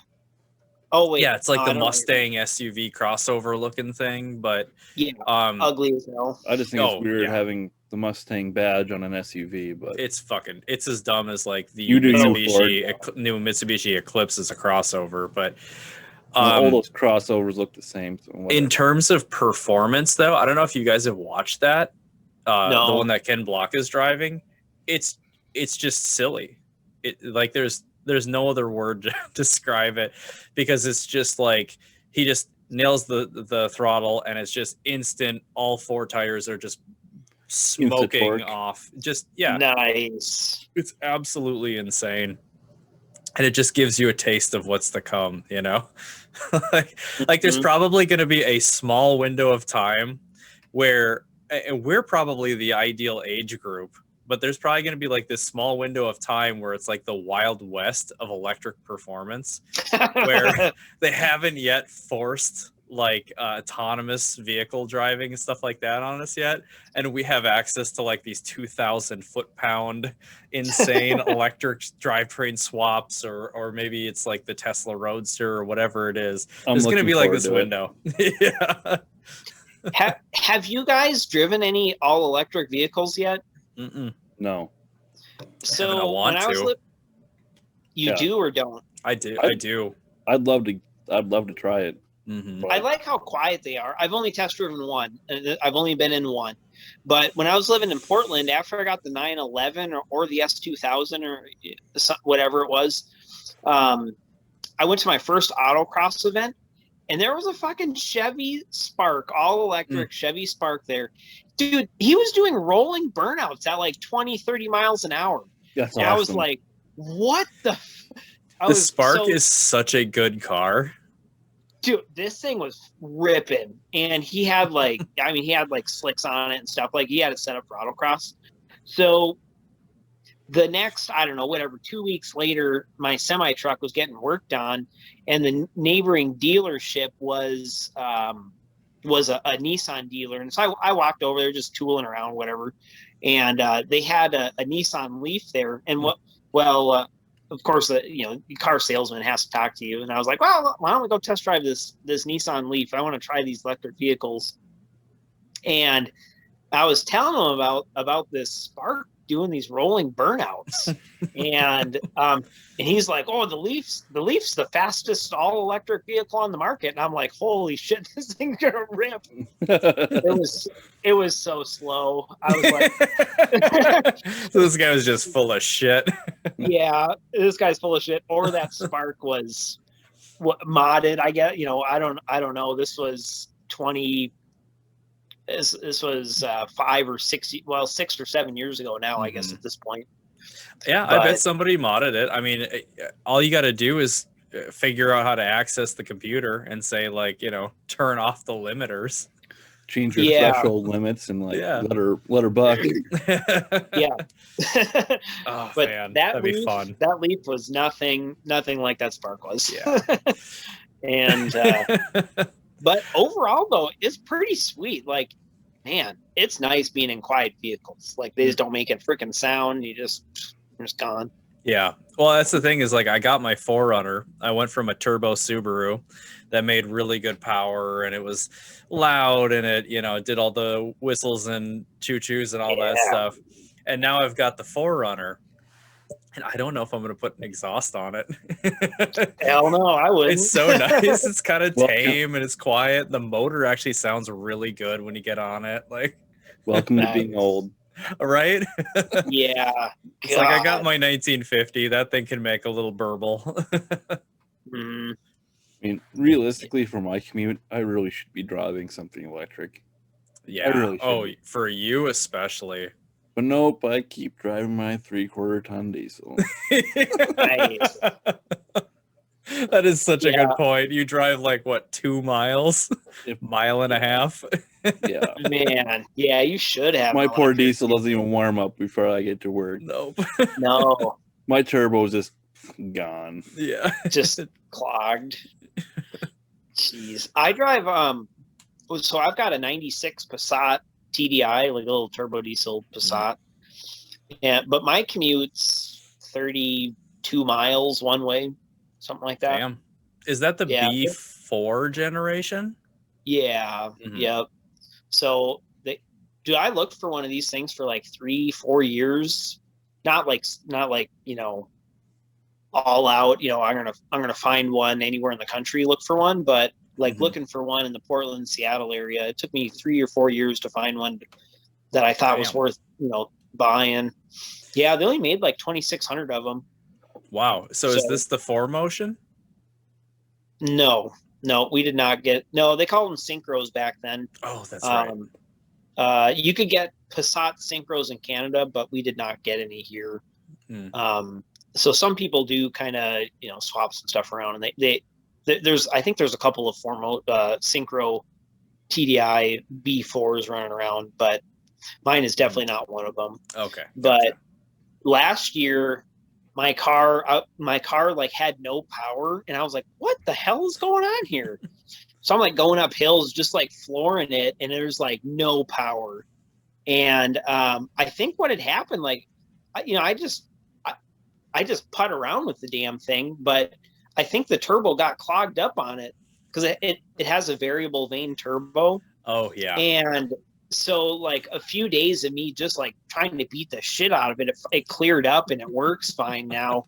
So every once in a while, like once a day or so, or once on my commute, like I let her rip. Like, not like it's fast, it's probably got 92 horsepower. People don't notice the difference. Yeah. Blow the cobwebs out. Pretty much, man. Yeah, gotta blow the cobwebs out. That's funny. Actually, I got a buddy who had asked me questions about one of those too. It was a Mark IV, and it also had the variable vane turbo on it. Yeah. And he's like, "It's just a slug all of a sudden." And I'm like, "Well, which turbo is on that thing?" And he told me, and I was like, "I guarantee those fins, those veins inside of the thing are starting to get clogged up." And yeah, I took it apart and he soaked it and cleaned it up and everything. And sure as shit, that's what the problem was. Yeah, You just don't get on them enough. Yeah, and Mark IVs are the worst too. Not only will that happen, but there's maybe all of them or one of them in particular. I don't know what it is. Actuator? The actuator or the EGR system or something clogs up, like so that no air goes through, and then you don't have any power. Yeah, I don't He had think that it's the problem intake. too. Yeah, I believe it. Yeah, I think they like all do. But I've had my car now for, I don't know, 4 years, probably 3.5, 4 years, something like that. It's probably the longest I've ever had a car, to be honest with you. Oh, nice. Is that the 1.9 liter? Yes. Okay. Yep. Mhm. I know which one you're talking about. Yeah, that bitch gets like Mhm. 50 miles per gallon on average. Jesus. I know my Yeah, it's sweet. buddy's TDI Golf, and I was floored about how much torque the thing had. You could start out just about any gear, just had all the torque in the world. Yeah. I was impressed. Dude, I can idle that thing up my driveway, up my steep ass driveway. I can just idle up in first gear. And I've had several other manual vehicles that I've tried to do that in, including a V10 Dodge truck. That bitch would not idle up that hill in first gear to save its life. Like, but that thing will just like just chug along up the hill. That's no good. But, weird. Yeah. Huh. Yeah, Okay. Well, they're yeah. I cool. mean, maybe it's just geared right, and those things do have a lot of torque. I think they just Weird. have a lot of torque. But Yeah. I don't know. I was thinking about it today. I might end up selling that thing in like the next year or so. Mm-hmm. But get something a little bit newer, I guess. I don't know. Yeah. It's funny though, like once you buy something newer, you miss the older shit too.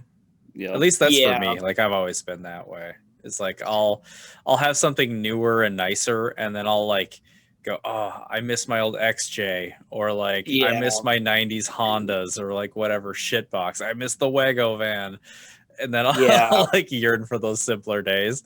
Which thankfully I just have that 90s Civic rallycross car. So I just go piss pound the shit out of that thing, and I get my jollies, and then I hop back in my comfortable, family friendly nice. 4Runner, and I'm like, okay, this is great. I really miss owning a manual transmission. I don't own anything currently with a manual transmission. I'm a little depressed about it. Yeah, that'd be a That bummer. is a travesty. It is. I miss it. I feel like there's a void in my life. Come drive the shitbox Civic. Come do some burnouts. I'd love to. Yeah, you're more than welcome to, man. I'd love to beat I'd love to beat it up. Yeah, man. Does that have an LSD in it, or did you do anything like that to it? Nope. No, it's on the list. Like part of the problem is that Rallycross is sort of a big question mark right now around here. We lost our spot. So we used to go to Pine City, which is perfect because it's, obviously between the cities and us. So it's only like an hour and a half drive or so hour drive for us, which is fucking awesome. And then we lost that location. Like there was something to do with the guy's insurance through a fit because he was having the SCCA there or whatever. So now we're trying to find a new spot, which really puts in question like justifying owning that thing because we can't ice race. We haven't had an ice racing season worth of shit. And then the kicker is this year, and I really think these guys should have taken the hint. The ice racing league up here, which is mostly a circle track race, they've been trying to find an insurance provider that will let them have underage drivers race with everybody. And What? every single insurance agency is like, fuck that. Until this year, they found somebody who will insure them to have 12 and up race alongside. Wow. Whoa. I said, fuck that. Nope. I don't care how good these 12-year-olds are at driving. Fuck that. I am No. not running alongside them. No way. So there will be no ice racing for Ice Racer. So now it's a dedicated rallycross car where there's no rallycross. Damn it. Yeah. I was So, just I don't thinking know. in hindsight, that piece of crap Civic I had briefly, I should have kept for the exact thing you have your Civic for. Oh yeah, totally, But- dude. Hindsight's 2020. Yeah. Go buy another one and just park it a block away. That's the whole problem, the whole storage issue. Yeah. I just need land so I can car farm.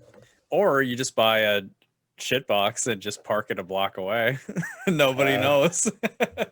You just grab it, you go do a couple of burnouts or a donut, depending on which tires get the power, and park it, go back in the Yes. house. Like, okay, good. I'm glad I own that thing. Oh man. Yeah. Yeah. I've heard worse ideas. Right? But I'm not necessarily the best instigator or the best person to talk to about that. Yeah. Yeah. All right, Yeah. boys. Well, so we're coming up on 2 hours. Should we wrap this thing by talking about the Wall Street craziness that's been happening? Might as We well. should. Yep. It's crazy but completely droll at the same time. The most like anticlimactic whatever we are. We're not at the end, we're not at the middle. Who the fuck knows where we are in this whole Nobody saga? knows. I was just gonna ask, what's your two predictions? Is GME gonna still do something like some people are alluding to, like Volkswagen did, or are we done and it's just gonna trickle off? I don't know. I will. I think there's probably still some drop that's going to happen in the stock price, whether it gets down to $20 a share, 15, 30, I don't know. Mhm. But my whole goal throughout this has been to build up a little bit better house down payment. So when I saw that kind of going away, I was quickly dropping shares just so I could keep my threshold, keep the earnings that I as much of the earnings that I made as possible. You're not in a position you're willing to YOLO it. Yeah, right. I've YOLO'd, I've succeeded, and now then I got out. But now that the stock's down to it closed at whatever, I don't know. I think it was under 50, but I think it was like 49 something. Oh God. Is it that bad? I didn't look. I didn't even fucking look today. 49.23. Oh yuck. Okay. Yeah, so I sold. So I actually sold my last share today, and then I bought another one just so I have got skin in the game at close. That's pretty much what I did. I think I sold all my shares at 210. Then it started bouncing, and I was like, "Oh fuck!" So then I think I bought at 220, and then it was dropping quick again. Like catching a falling knife. So I sold everything in the 160 range. So this would have been a few days ago now, and I've kind of watched it since. But right, so today it was at $50, 53 or something. I was like, what? Okay. I was like, okay. So the worst that's going to happen is it's going to keep dropping from 50. Sure. I was like, all right, I decided to buy a share, for now. I'll watch it. If it gets down to maybe if it gets down to 40, I'll buy another. And, maybe if it gets to 30, I'll buy a couple more or something. I think there could still be some sort of pretty quick bump out of it. Mm-hmm. Seems to me like once it gets down low enough, maybe that it's going to get a little volatile again, and maybe maybe we won't see $450 a share again. Mm-hmm.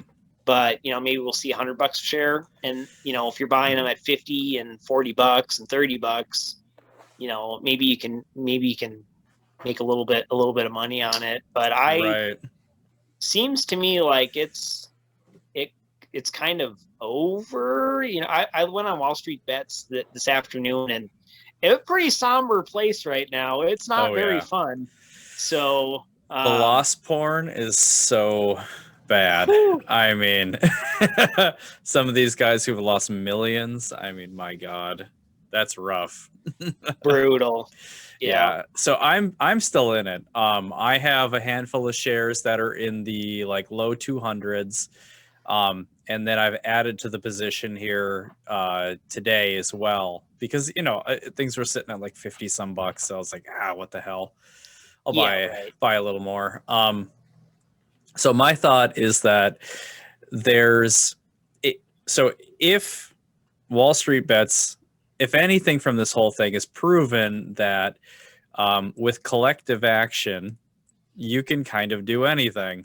So if you get enough people hyped up about something, and there's a lot of people that are still married to the idea that GameStop stocks are going to go to the moon, if there's enough people that are still hyping that, it might be a self-fulfilling prophecy. So sooner or later, I feel like this whole shorts game is going to have to close out if it hasn't already.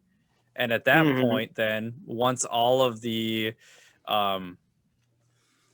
tools are out of the game, because clearly there's been a lot of like shenanigans up to this point that's forced the prices per share down so much.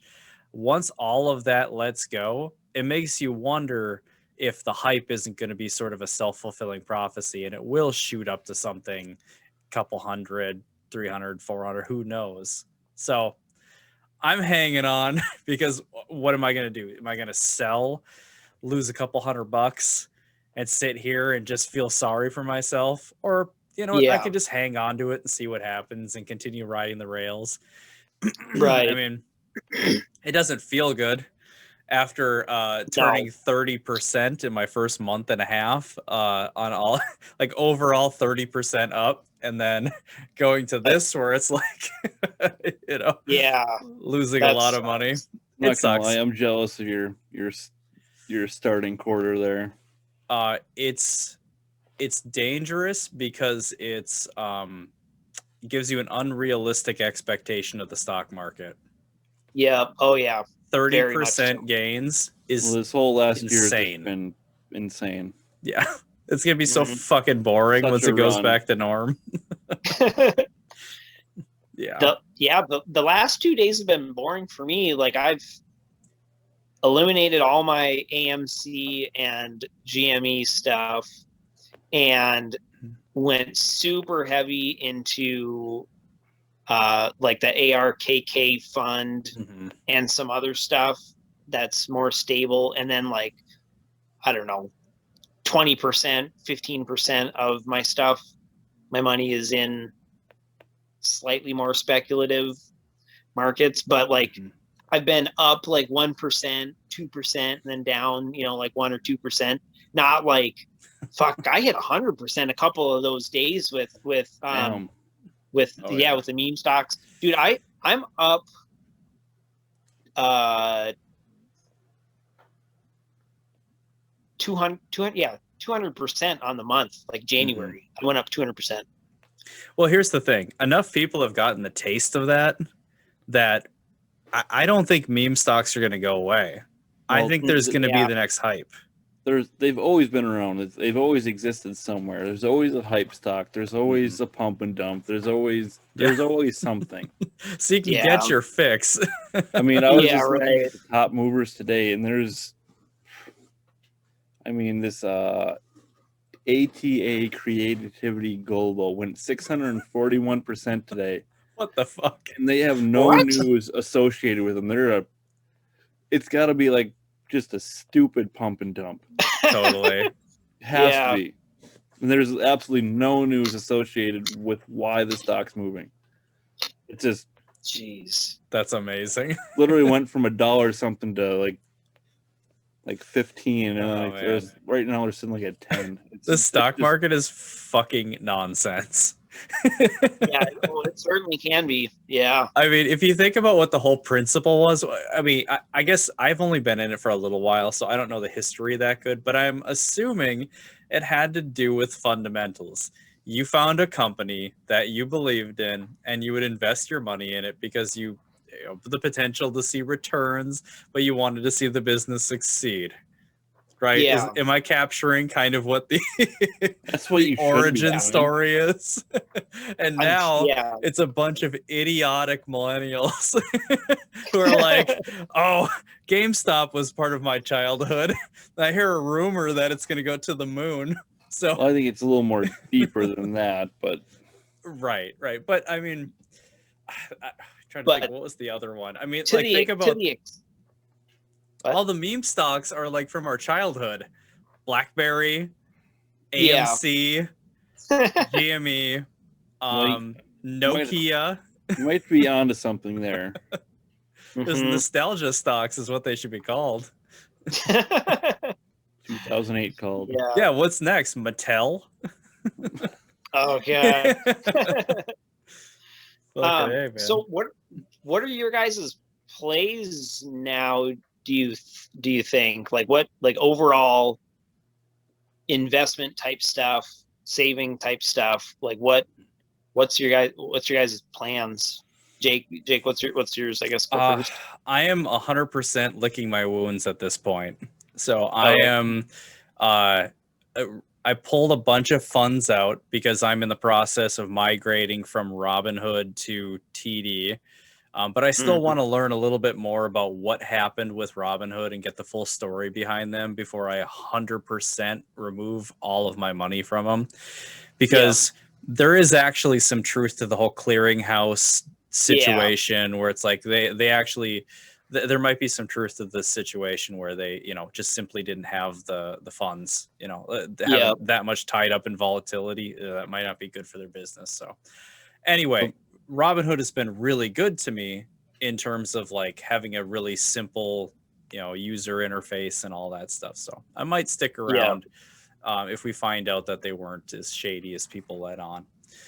But anyway, so I've got the ARK funds, and I haven't moved anything from there, but I'm still have BlackBerry, I still have some AMC, and I've still got some GME.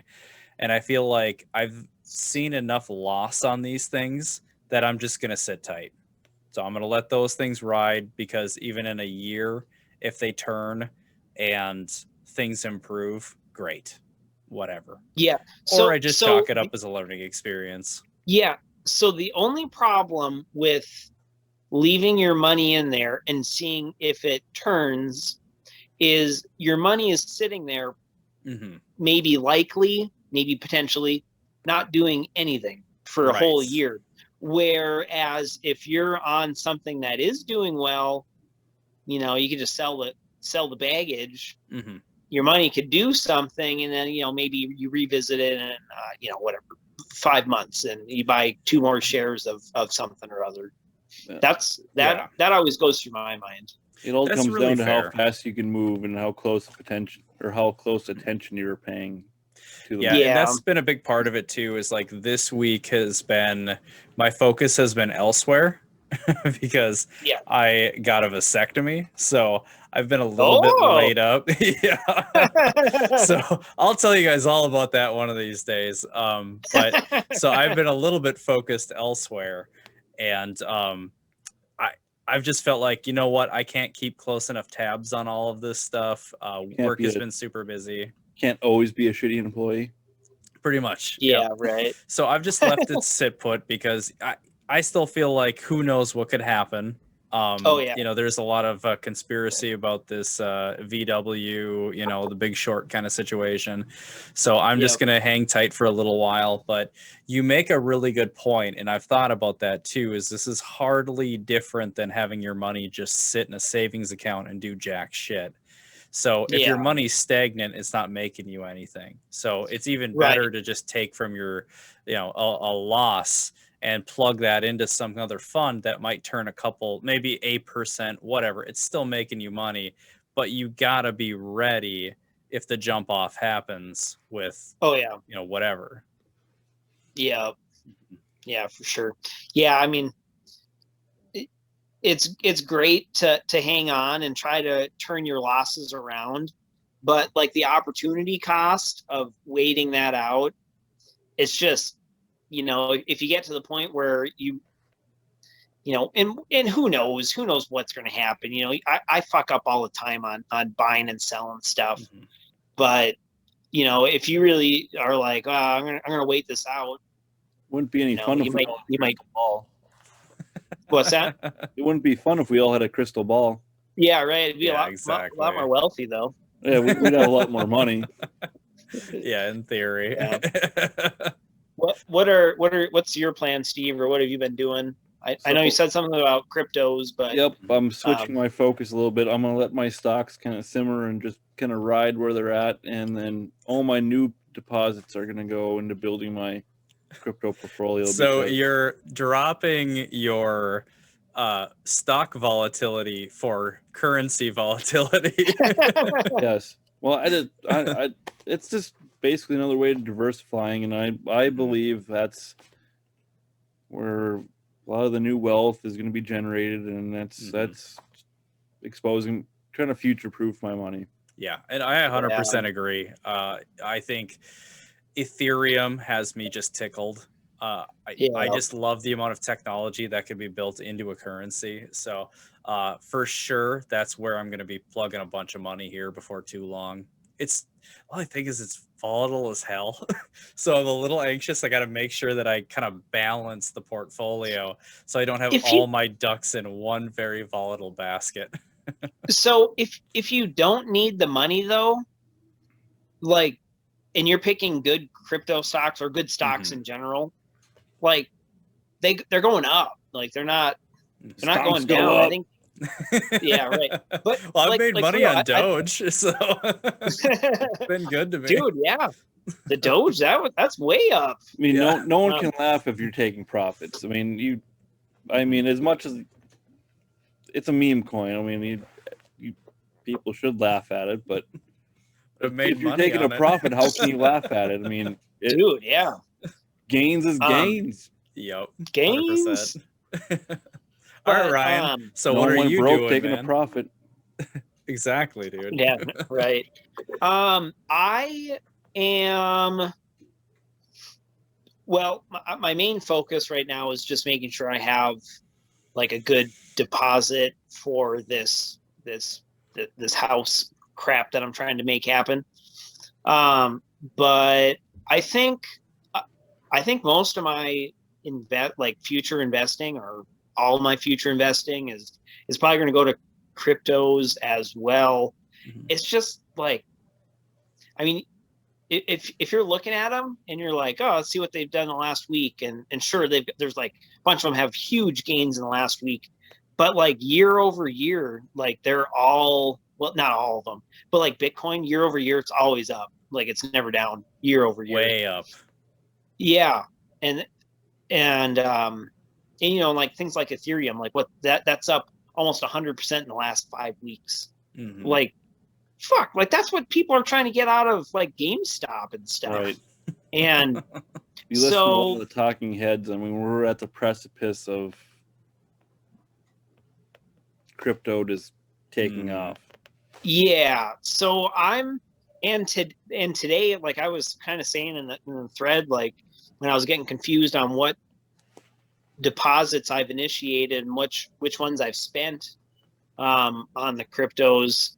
Like I've moved somewhere around, I think it was like 15-ish% of my stock funds into Coinbase and Coinbase Pro. Because there's so much movement in the, like, with a number of those cryptos, like it just, I mean, I don't know, I couldn't help myself, I guess, essentially. Well, I know I check on Coinbase daily, and some of those, just look at the top movers, and some of those altcoins just make stupid gains daily. And on a regular basis. I mean, I don't know. On a regular basis. I don't know. You stay on top of all these different altcoins, but mean, if you get a crystal ball, damn. Damn.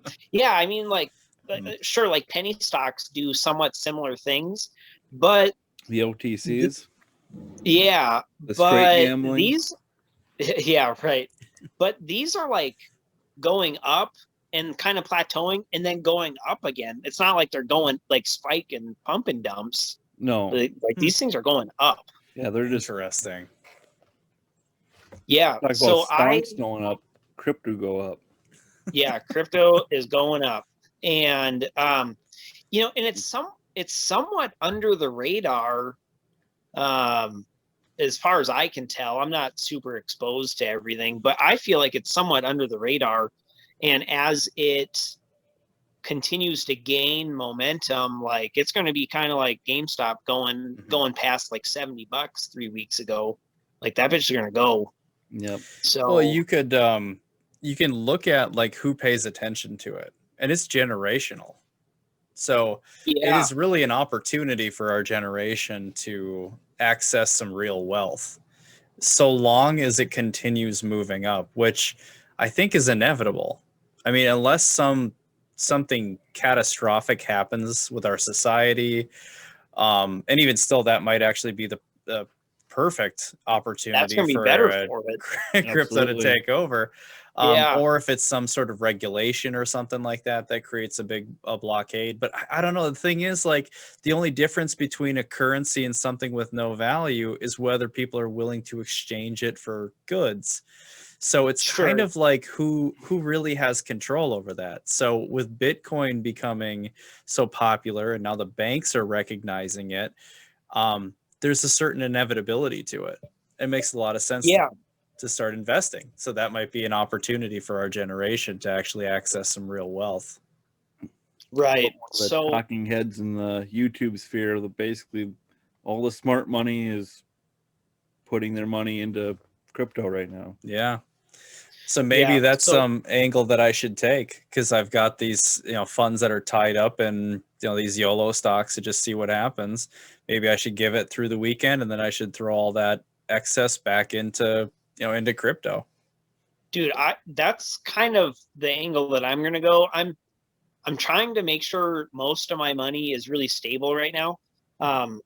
With me selling my house through the real estate agent versus what I thought I was going to get for it, I have a little bit more leeway on what I can do with my money that I have saved right now. So I have got a little more wiggle room, with with the risk I can take. But I don't know. I think eventually, like, I might only have a couple of bucks in stocks, and then like literally the rest of it in cryptocurrencies.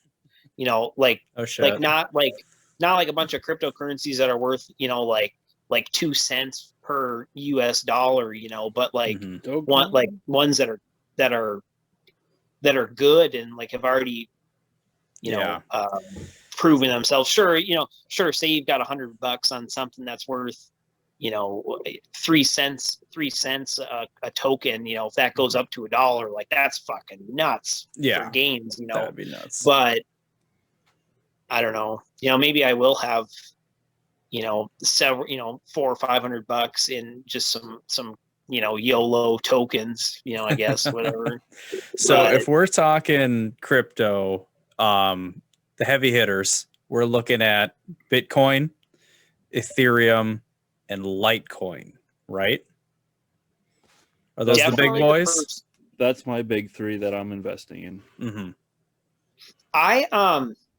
So Litecoin's been pretty stagnant for the last few months. Mm-hmm. And the way I've made my money lately with stocks has been investing in things that have been moving. So I don't think I have any Litecoin right now. I did, but I don't think I have any more. I don't even think I have any Bitcoin right now. I've got Ethereum. Compound. Yeah, I've got Ethereum, Compound, AAVE, which I don't know what the fuck it is. But it's just like going batshit some freebie. Crazy. Yeah, it's just like going. It is a rocket ship right now. Oh, no shit. Is this one of the Yeah, ones that you got from doing the educational courses on Coinbase? no, Oh, I, gotcha. I bought these. I mean, it's like up over 100% in the last week, and like Holy shit. 500% in the last month, or something stupid. Wow. So, I need to pay better yeah. attention to crypto. I mean, I've got a few bucks wrapped up in Bitcoin and Doge, but well, what do I got? And then Steve, what was that one that we did all the courses on? What was that again? It was one of the alts. Compound or Yeah, I think it was like Compound or something like C- that. Cipher or Mhm. CeeLo or Stellar. Yeah, there's Oh, a yeah, bunch of them. Yeah, but Yeah, so that's the Um, extent of my crypto portfolio. And I think I dude, got to start shifting my focus, like do a little bit more of the stable stocks, maybe the occasional YOLO, and then just shift half the portfolio over to cryptos. yeah, I mean, once like market investors start hitting it more, maybe they Yep. already are. I That's don't know.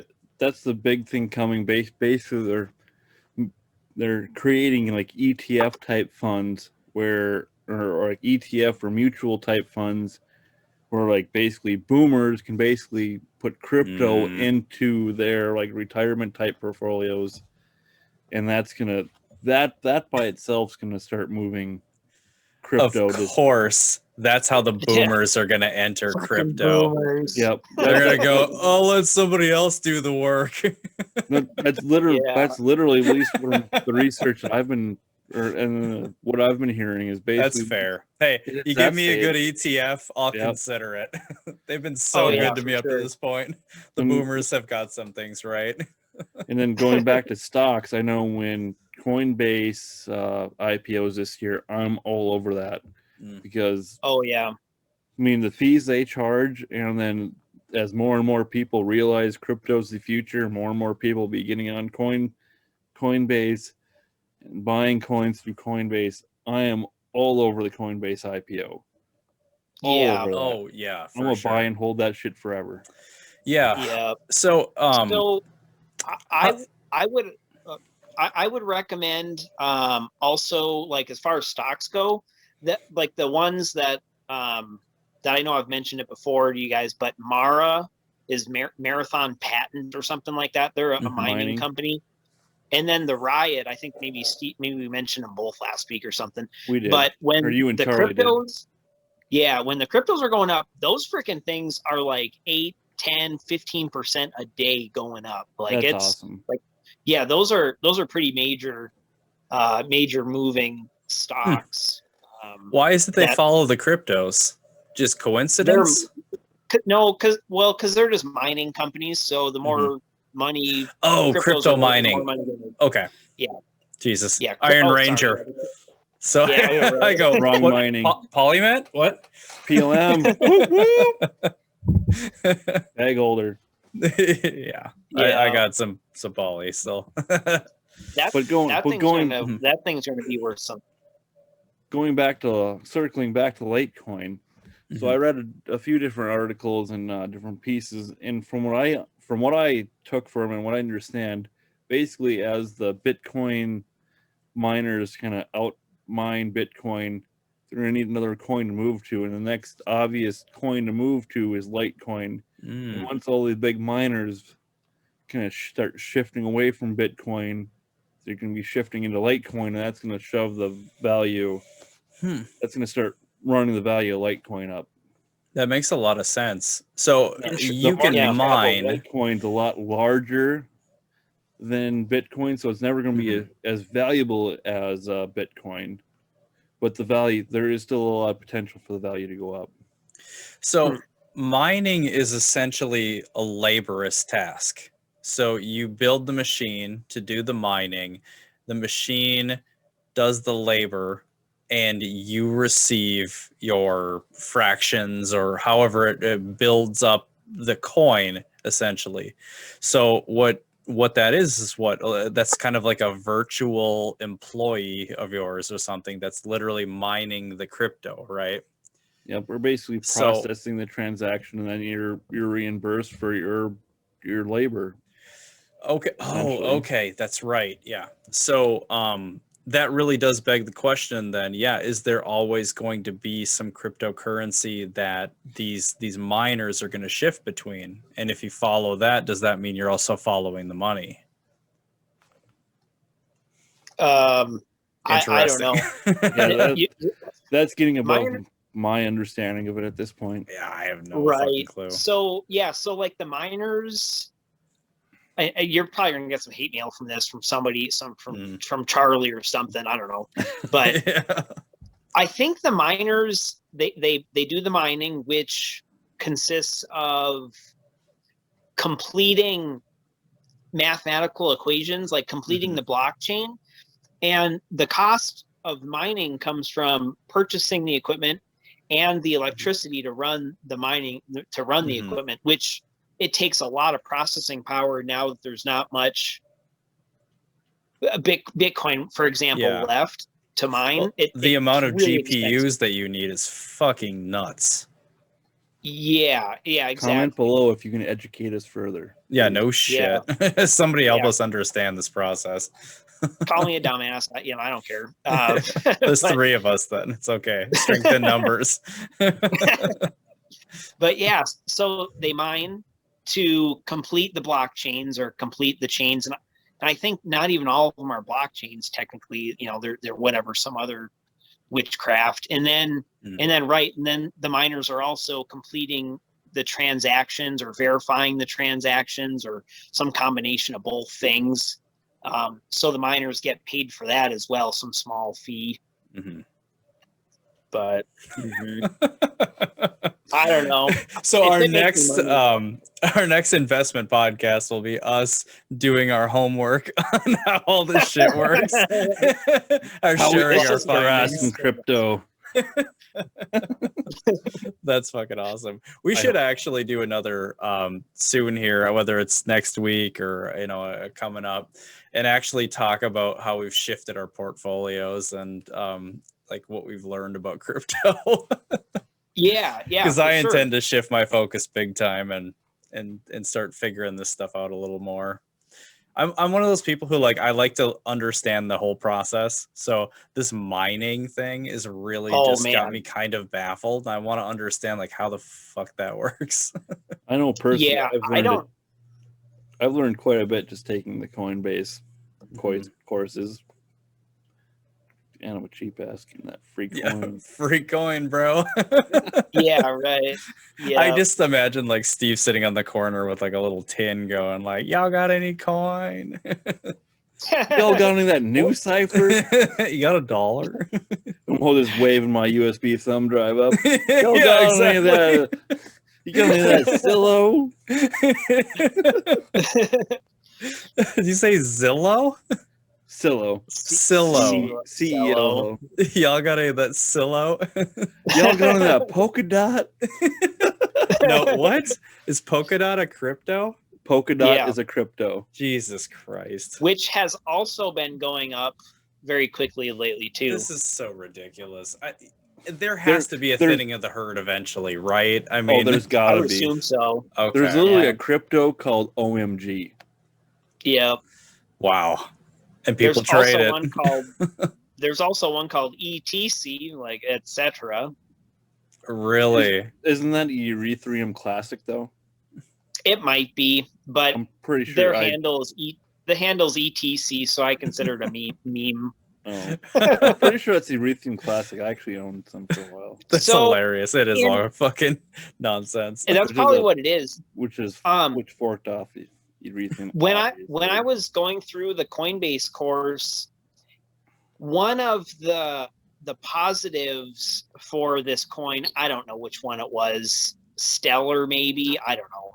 But one of the positives that they pointed out was that the way all the computers, all the mining computers or whatever, all the computers of this Stellar network, they all have to agree on how it's going to function. And they pointed out that other coins, when the users or the computers don't agree on something, that they can fracture. And that's how Ethereum Classic and Bitcoin Cash were created. That was the hint that I got from it. I don't know anything more than that, but it was something I was going to look into. But yeah, it's I don't know. I'm so green with this stuff. I just know enough to look at charts. I just watched a video not long ago. It's probably a little more from my feeble mind can understand, but basically that like a Bitcoin can go two different directions and actually clone itself. And actually, Yellen actually picked up on this, and it was a big news story. And basically, it's all a bunch of BS because they can go back and see that this clone was the legitimate clone because it was originated first, and blah blah blah. And basically, they made a big ado about nothing. Huh. Sorry, Interesting. Boring tangent. It's so over my head. I just have collected little pieces, and I'm kind of getting a better idea of what the point is with all these things. But I mean, I'm so green with it. Like I don't have a clue. Basically, just know enough to. I can see that some of them are gaining in value, and I'm like, oh, I want to gain in value. I know. Well, isn't that how it all starts? I want my money to future-proof myself. Yeah, definitely. Exactly. Just jump into it, fucking balls deep and see what happens. Yeah, pretty much. All right, boys. So closing question. We're coming up on 2.5 hours, so we're gonna one closing question. So if you could talk to your 20-year-old self, what would you tell yourself to invest in? Bitcoin and Tesla. 100% in Bitcoin. There's no reason to invest in Tesla when Bitcoin's up like 30,000% since its insurrection. Nice. Story. Yeah. Well, you got to diversify somewhat. You can't totally come off as a time traveler. I mean, could you even fucking fathom? So there are a handful of people that started at the beginning and held, and they are now billionaires. Insane. Did you guys see the or the people who started in the beginning and lost it and hung themselves? Yeah. Sorry, Ryan, not to interrupt. Yeah, that's fine. I was going to go on a slightly funnier note with like the original people that were spending like 20 Bitcoin to get a pizza delivered to their house. Yeah, dude. Well, have you guys heard the story about the dude who can't get into his thumb drive? Yeah, that was big news. Like, oh my god, this poor bastard. I mean, what has he got? Like 120 million or 200 million or something like that in Bitcoin on a thumb drive. And last I had checked, he's got two, like out of 10 guesses or whatever for his password, he's got 2 left. Holy shit. You imagine the panic you would be feeling because you want that money and you want that soon. Man. I don't understand how you can't get that off of there. Like it just, jeez. It's protection. It's weird because there's no FDIC. That's the thing about crypto. It is like the Wild West of currencies. There's just there's no infrastructure besides what's specific to that crypto. And once those coins are locked up, it makes all the existing coins that much more valuable. Yeah. Well, isn't that crazy? Yeah. Can you imagine how many Bitcoin are just stuck on somebody's like thrown out PC or whatever? They're just gone. Yeah. I mean, there's only like how many million in circulation? What's that J.G. Wentworth slogan? It's my money. It's my money. Sorry, bud. You forgot your password. You're shit out of luck. That is a perfect way to end this thing. Well, hey, thanks guys very much for joining again. This has been a lot of fun these last couple of weeks. What a freaking roller coaster. So Ryan, plug your business, man. What how can the people find you?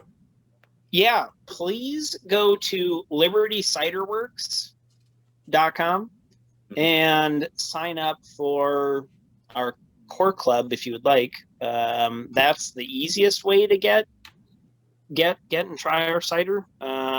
We can't ship to every state, but we ship to Minnesota and Wisconsin.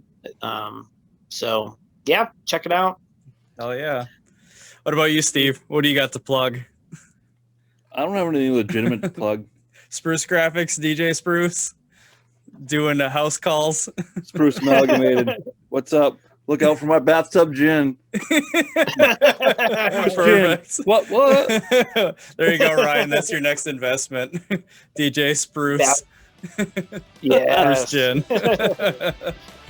All right. Sounds good, guys. Well, thanks for joining, and we'll see you guys next week.